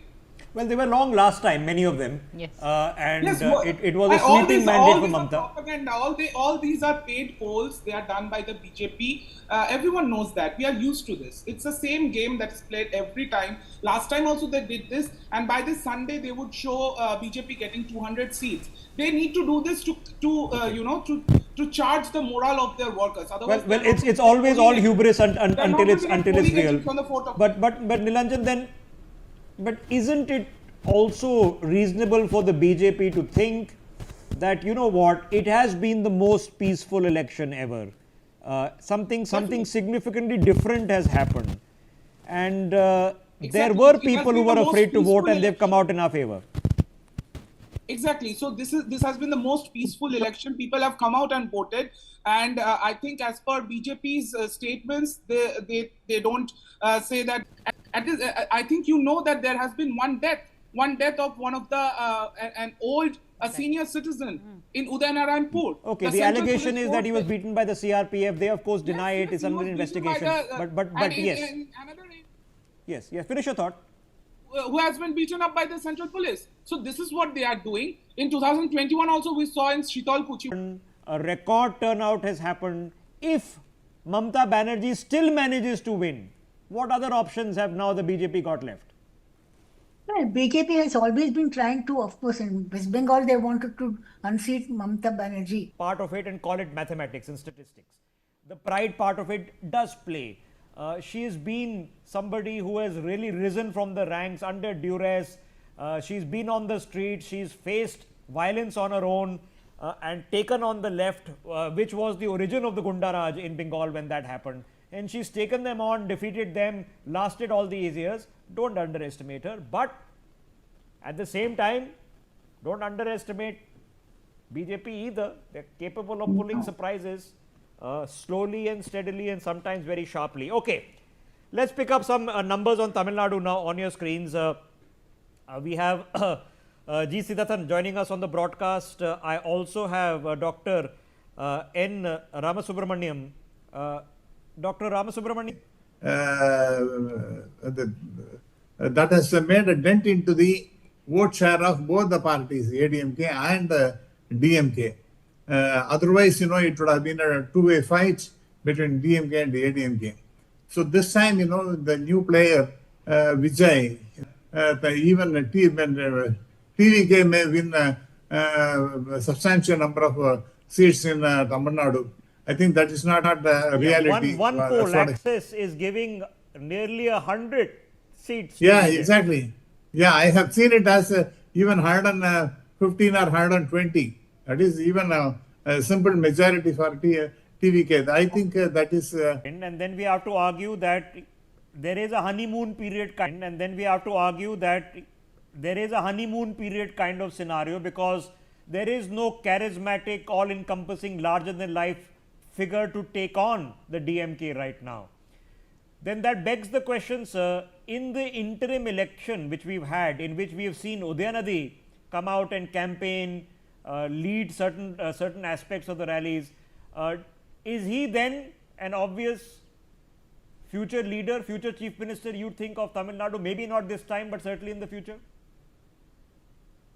See, as far as Udayanadi is concerned, he is the next person to be the chief minister. He is the chief ministerial candidate, and next to Mr. Stalin, he is going to be the person. He is being accepted by the party. Why should somebody say he should not become? He is being accepted by the party, the cadres, the leaders. Everybody is behind him. So if that is the kind of support that he is getting, why should we debate about it? And I think it's in a democracy, the decision of the party, the cadre, and the leaders that matters. You can argue dynasty, but if the dynasty works, then you don't have to argue against it. It's working so far. Mr. Sridhathan, let me come to you. What do you make of this Axis My India poll, which is predicting 100 plus seats for the TVK? No, the last discussion also I have said that I stuck my neck out and said that DMK is going to come. Why? Because why I don't believe read much into TVK's performance is that DMK has a very solid cadre base, and although they have wonderful booth level workers, network of booth level workers, which AIDMK also has, BJP has also tried to build up and somewhat equal level. But Vijay's problem is that he doesn't have that. In Tamil Nadu, what I come to understand is that money plays a big part in elections, and also they have a system to distribute the money to people and all that. So voters and all that also requires an organization. Okay. So they are much better placed in terms of let's go across the border, sir, to Kerala. All the polls are predicting a flip in government, that it's going to be a UDF government, that is not going to be another term, and I'm assuming if it's not another term for Pinarayi Vijayan, he's unlikely to be contesting an election again in 5 years. So where do you think that is going? Is that predictable, or is that an upset also in the making? No, what I have traveled extensively to Kerala, and what I feel is that there is a minority consolidation towards UDF.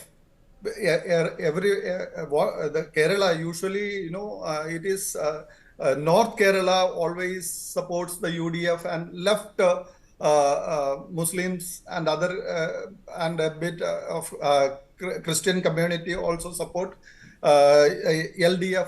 That was the pattern that we used to witness. This time around, there was a consolidation of minorities, especially Muslim community, towards this UDF, and that will change in a big way in favor of UDF. Okay, so then if you're upset with the left, Manasvi Thapar, are you just then lack of options? You automatically vote for the Congress, and the BJP once again is left counting voter percentage. They were at 11%. They are hoping to get closer to 20%. 15, 16 would be great. What does that put us in the overall picture if the Congress does win Kerala? How excited should they be? I don't think they'll be very much excited, because Congress is neither a party of South, neither a party of North. Congress is just a party which is just at the leftover places wherever BJP is not able to make a dent. Otherwise, Congress does not have anything much to celebrate. If they make a dent, I don't think that's going to be a major impact for Congress. Neither the cadre would be happy, nor the congressmen or the leaders would be happy.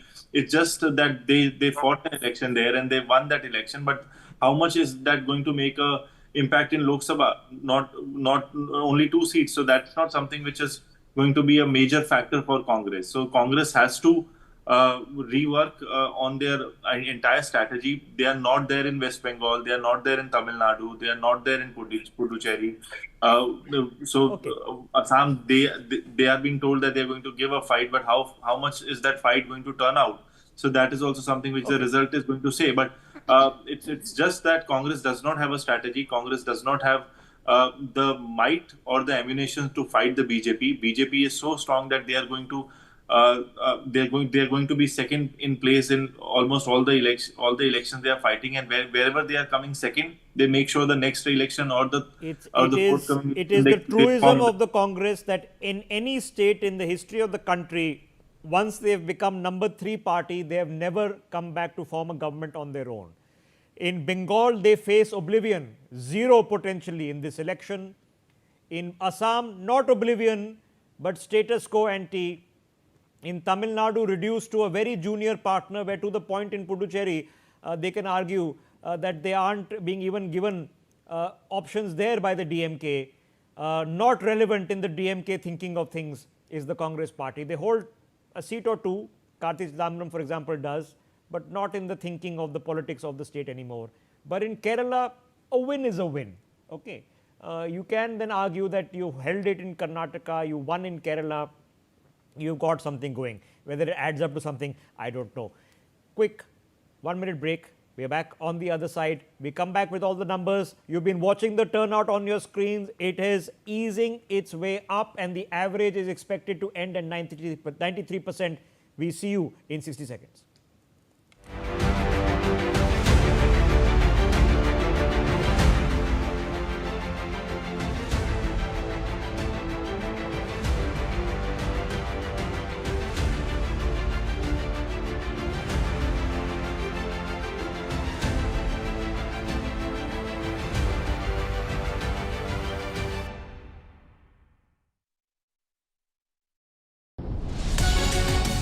Where there is self-reliance, modernity and continuous progress, that is the grand gateway to prosperity. South Gujarat. 20 years ago, Honorable Prime Minister Shri Narendra Modi launched Vibrant Gujarat Global Summit. Today, this initiative has evolved as Vibrant Gujarat Regional Conferences right at the doorstep of Surat under leadership of Honorable Chief Minister Shri Bhupendra Bhai Patel.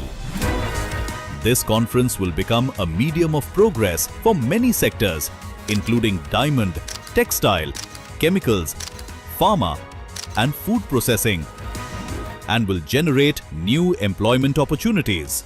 A warm welcome to the Vibrant Gujarat Regional Conference in South Gujarat. 1st and 2nd May 2026, Surat. खाने में मेरी queen के लिए क्या है? King मटर paneer, king बैगन भरता, king veg pulao, king palak paneer kofta. ये सब किंग क्यों? क्योंकि ये सब बना है MDH किचन किंग से का बॉस। MDH किचन किंग, असली kitchen king. MDH। Sip sip जीरा सिप जीरा सिप, MDH का जलजीरा जीरा सिप, जीरा सिप जीरा सिप, प्यास बुझाए ठंडक लाए सबको भाए जीरा सिप, MDH का जलजीरा जीरा सिप। जीरा सिप, असली रिफ्रेशिंग, असली स्वाद, असली मजा। MDH हमें पता है चमकी चाट से क्या बना है? सैंडविच लस्सी और छाछ और हर घूंट में चमकी चाट, ड्राई फ्रूट और दही बड़े, चमकी चाट से स्वाद बढ़े, और चाट पपड़ी दही बल्ले, चमकी चाट से बल्ले बल्ले। असली स्वाद सिर्फ चमकी चाट। MDH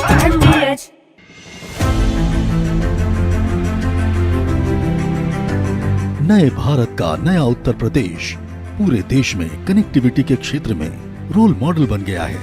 विगत 9 वर्षों में रोड कनेक्टिविटी से लेकर एयर कनेक्टिविटी और मेट्रो से लेकर रेल कनेक्टिविटी में यूपी नंबर 1 है।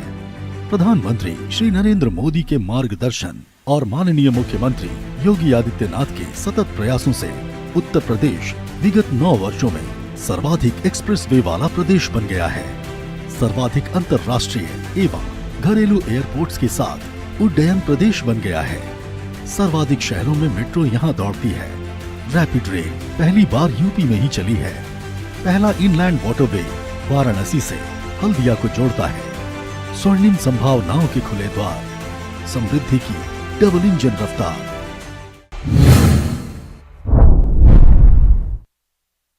खिसते तोड़ते कुटते गिरते नानी दादी का नाम याद आता है। हमको तो एक ही नाम याद आता है, MDH शाही पनीर मसाला। पनीर को क्या मस्त बना डाला। MDH का असली शाही पनीर मसाला। वो असली मसाले सच सच MDH। खाने में मेरी क्वीन के लिए क्या है? किंग मटर पनीर, किंग बैगन भरता, king veg pulao, king palak paneer kofta. ये सब किंग क्यों? क्योंकि ये सब बना है MDH किचन किंग से का बॉस। MDH किचन किंग, असली किचन किंग। MDH। खिसते तोड़ते कुटते गिरते नानी दादी का ही नाम याद आता है, NDH शाही पनीर मसाला। पनीर को क्या मस्त बना डाला। NDH का असली शाही पनीर मसाला। वो असली मसाले सच सच NDH। हमें पता है, हमें पता है, चमकी चाट से क्या बना है, क्या बना है।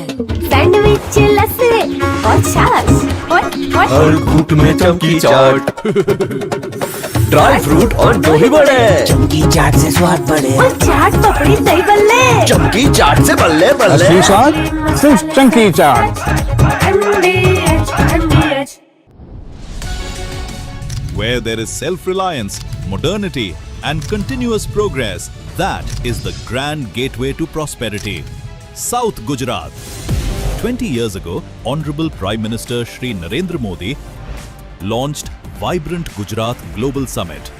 Today, this initiative has evolved as Vibrant Gujarat Regional Conferences right at the doorstep of Surat under leadership of Honorable Chief Minister Shri Bhupendra Bhai Patel.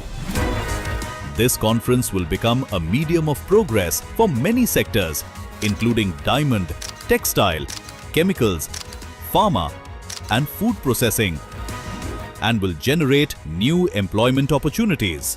A warm welcome to the Vibrant Gujarat Regional Conference in South Gujarat. 1st and 2nd May 2026, Surat.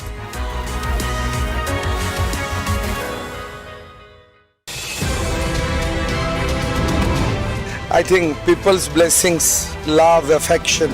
भारतीय संस्कृति और बंगाली संस्कृति का अच्छा Campaign is going on very well and we are very hopeful. Sanju Samson now because I am here in Kerala. Barring the 2014 election, we have been together in all elections. Any opposition party, including the BJP, to counter Mamata Banerjee.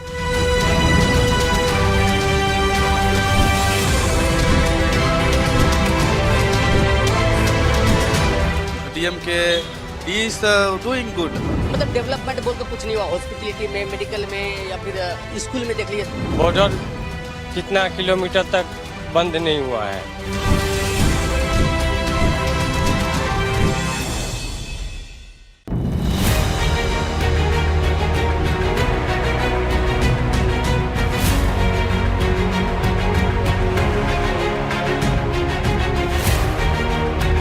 Mamata Banerjee has proved that she has become an elected autocrat. People of Kerala have increasingly started seeing the BJP in its true colors as a development party.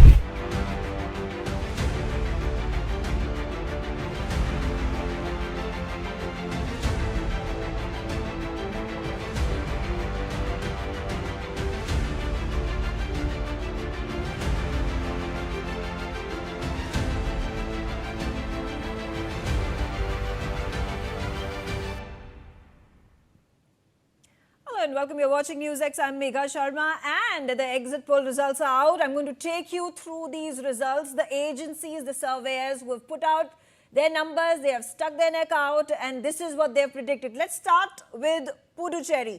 It has a total of 30 assembly seats. Halfway mark is 16, which I mean, halfway mark is of course 15, but the majority is 16. And let's take a look at these numbers. Axis My India gives BJP the edge. 16 to 20 of those seats is what it has estimated for the BJP. Indian National Congress and its allies between 6 and 8, others between 2 and 4.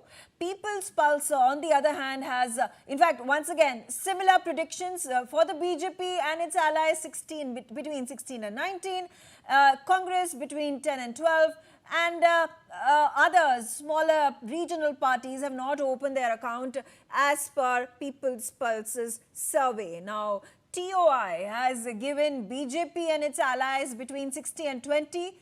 Congress stands at 6 and 8. Others are between 3 and 7. Kamakhya Analytics has given the BJP between 17 and 24.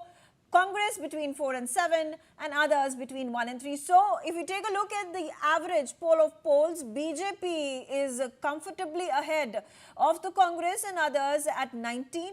Congress is at 8 and the others are at 3. So once again, is this going to be a party that is BJP and its allies are once again going to form government in Puducherry? As per the exit poll results, they definitely are. Let's move on to Assam, where we have the poll of polls. Let's quickly take a look at agency-wise estimates, predictions. And first up on my list is Axis My India. BJP between 88 and 100. Congress trailing behind badly between 24 and 36. People's Insight gives BJP and allies between 88 and 96. Congress at between 30 and 34. Other regional smaller parties between 2 and 4. PMark gives BJP between 82 to 94. Congress between 30 and 40. Others between 1 and 5. Matriz, BJP has gotten, as per Matriz, 85 to 95 of those seats. For the Congress, it is between 25 and 32. Others between 6 and 12. JVC, BJP stands at 88, between 88 and 101. That's in fact on the larger side when it comes to the number of seats it has predicted for the BJP.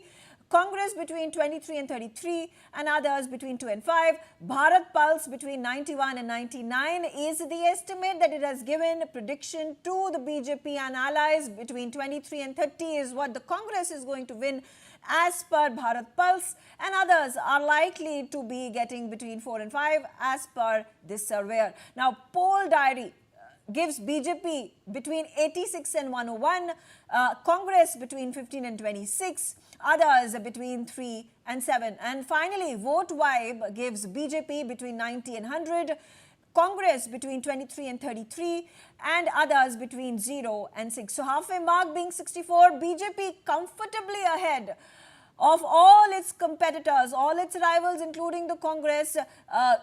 Unanimously, every single surveyor has given BJP the win in Assam. Poll of polls, average BJP at 93, Congress at 29 and others at 4. Let's move on to the next state and we'll share the exit poll results for the state of Kerala. Well, with those 140 seats in total in the assembly elections, there is the majority mark that the parties have to get, which is 71 to win the election. Matriz goes ahead and gives the lead to UDF, that is led by the Congress between 70 and 75, LDF at 60 and 65, NDA between 3 and 5, others between 2 and 4. People's Pulse once again predicts that it is going to be the UDF that is going to win the election. It is going to get about 75 to 85 of those seats. LDF will be lagging behind between 55 and 65, NDA between 0 and 3. Let's move on to Axis My India. Again, it is the UDF which is winning by a larger margin here. 78 to 90 is the estimate of Axis My India. LDF is at between 49 and 62. NDA anywhere between 0 and 3. Chanakya's strategies now once again a lead for the UDF. Between 72 and 80 is the prediction of Chanakya.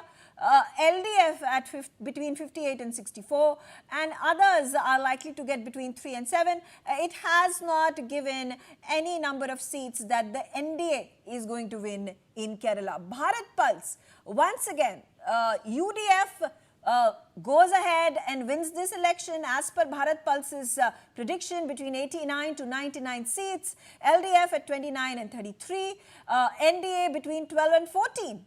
And others between 1 and 3. So this is an exception by Bharat Pulse where it has given those 12 to 14 seats to the BJP. So that's going to be an interesting contest to watch out for, how BJP will be able to conjure up those many seats, if it does. PMark, let's take a look again at the UDF tally, between 71 and 79, LDF lagging behind between 60 and 69, NDA between 0 and 3. And finally, JVC once again predicting it's going to be the UDF that is going to come winning between 72 to 84, LDF between 52 and 61, NDA between 3 and 7. Poll of polls gives you an average of 80 for the UDF, LDF at 56, NDA at 3 and others at 1. So that's the number prediction. That's the prediction that has been given by these surveyors, by these exit poll surveyors. And I'm going to move on to our next state, Tamil Nadu. Extremely interesting. Majority mark of 118 out of the total of 234 assembly seats in the state. And I'm going to go one by one about the predictions that have been given by these agencies. People's Pulse, DMK, between 125 and 145. It gives DMK a clear win over here. AIDMK between 65 and 80. TVK, it's interesting, you know, a party that has been floated just a few months ago. Actor Vijay's performance seems to be, you know, something that is going to be looked out for. This particularly with regards to People's Pulse, which is predicting TVK to win between 18 and 24.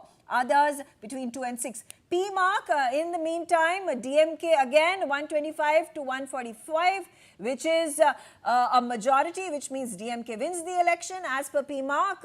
AIDMK between 65 and 85. TVK again between 16 and 26. So a fantastic performance, keeping in mind this is the first time Actor Vijay is fighting the election and he has floated the party this year itself, and others between 1 and 6. Matriz, DMK once again is charging ahead with that comfortable win. According to them, DMK is going to win between 122 to 132 seats.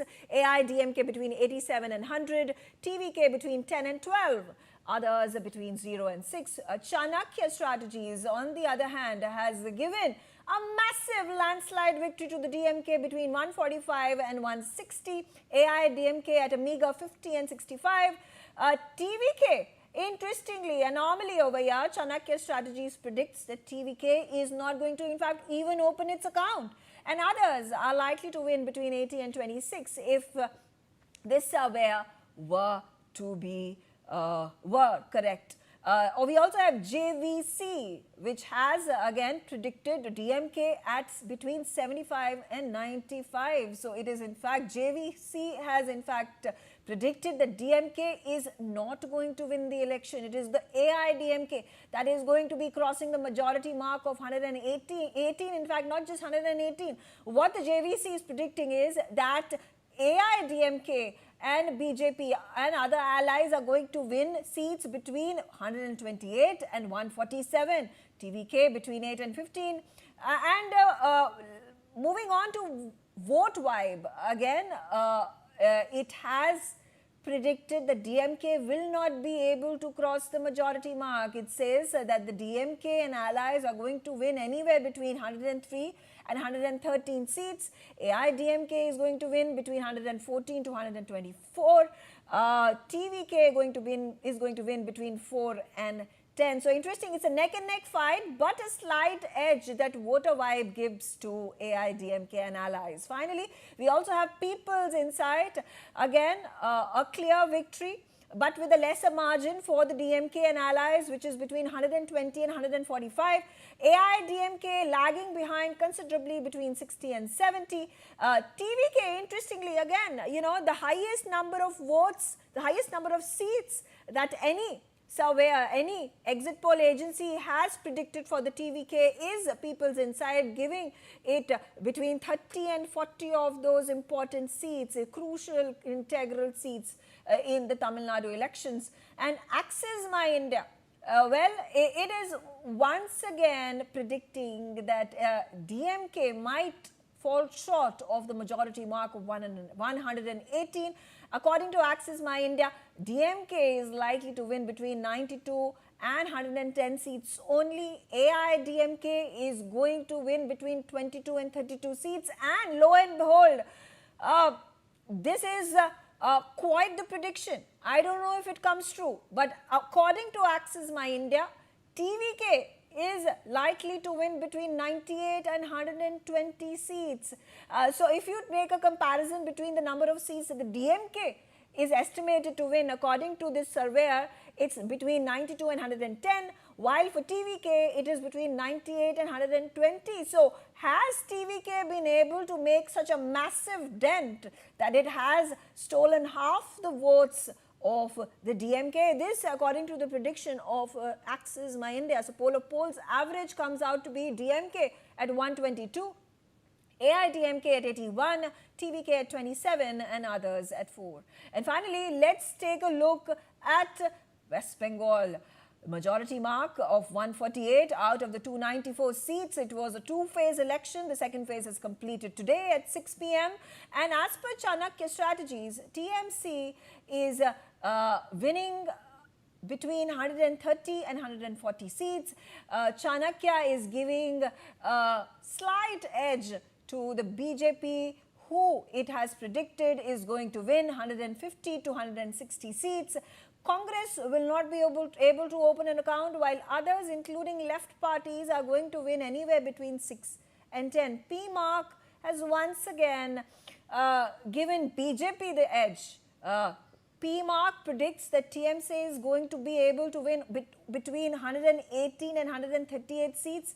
BJP is likely to win between 150 and 175. So just about crossing the majority mark. Congress between 2 and 3. Poll diary predicting once again that the TMC may not be able to actually cross the halfway mark as well. Between 99 and 127 is the prediction of poll diary for the TMC. It has predicted that the BJP is going to win between 142 and 171 seats, Congress between 3 and 5, and others between 2 and 4. Matriz, once again, similar prediction. TMC will not be able to win the election.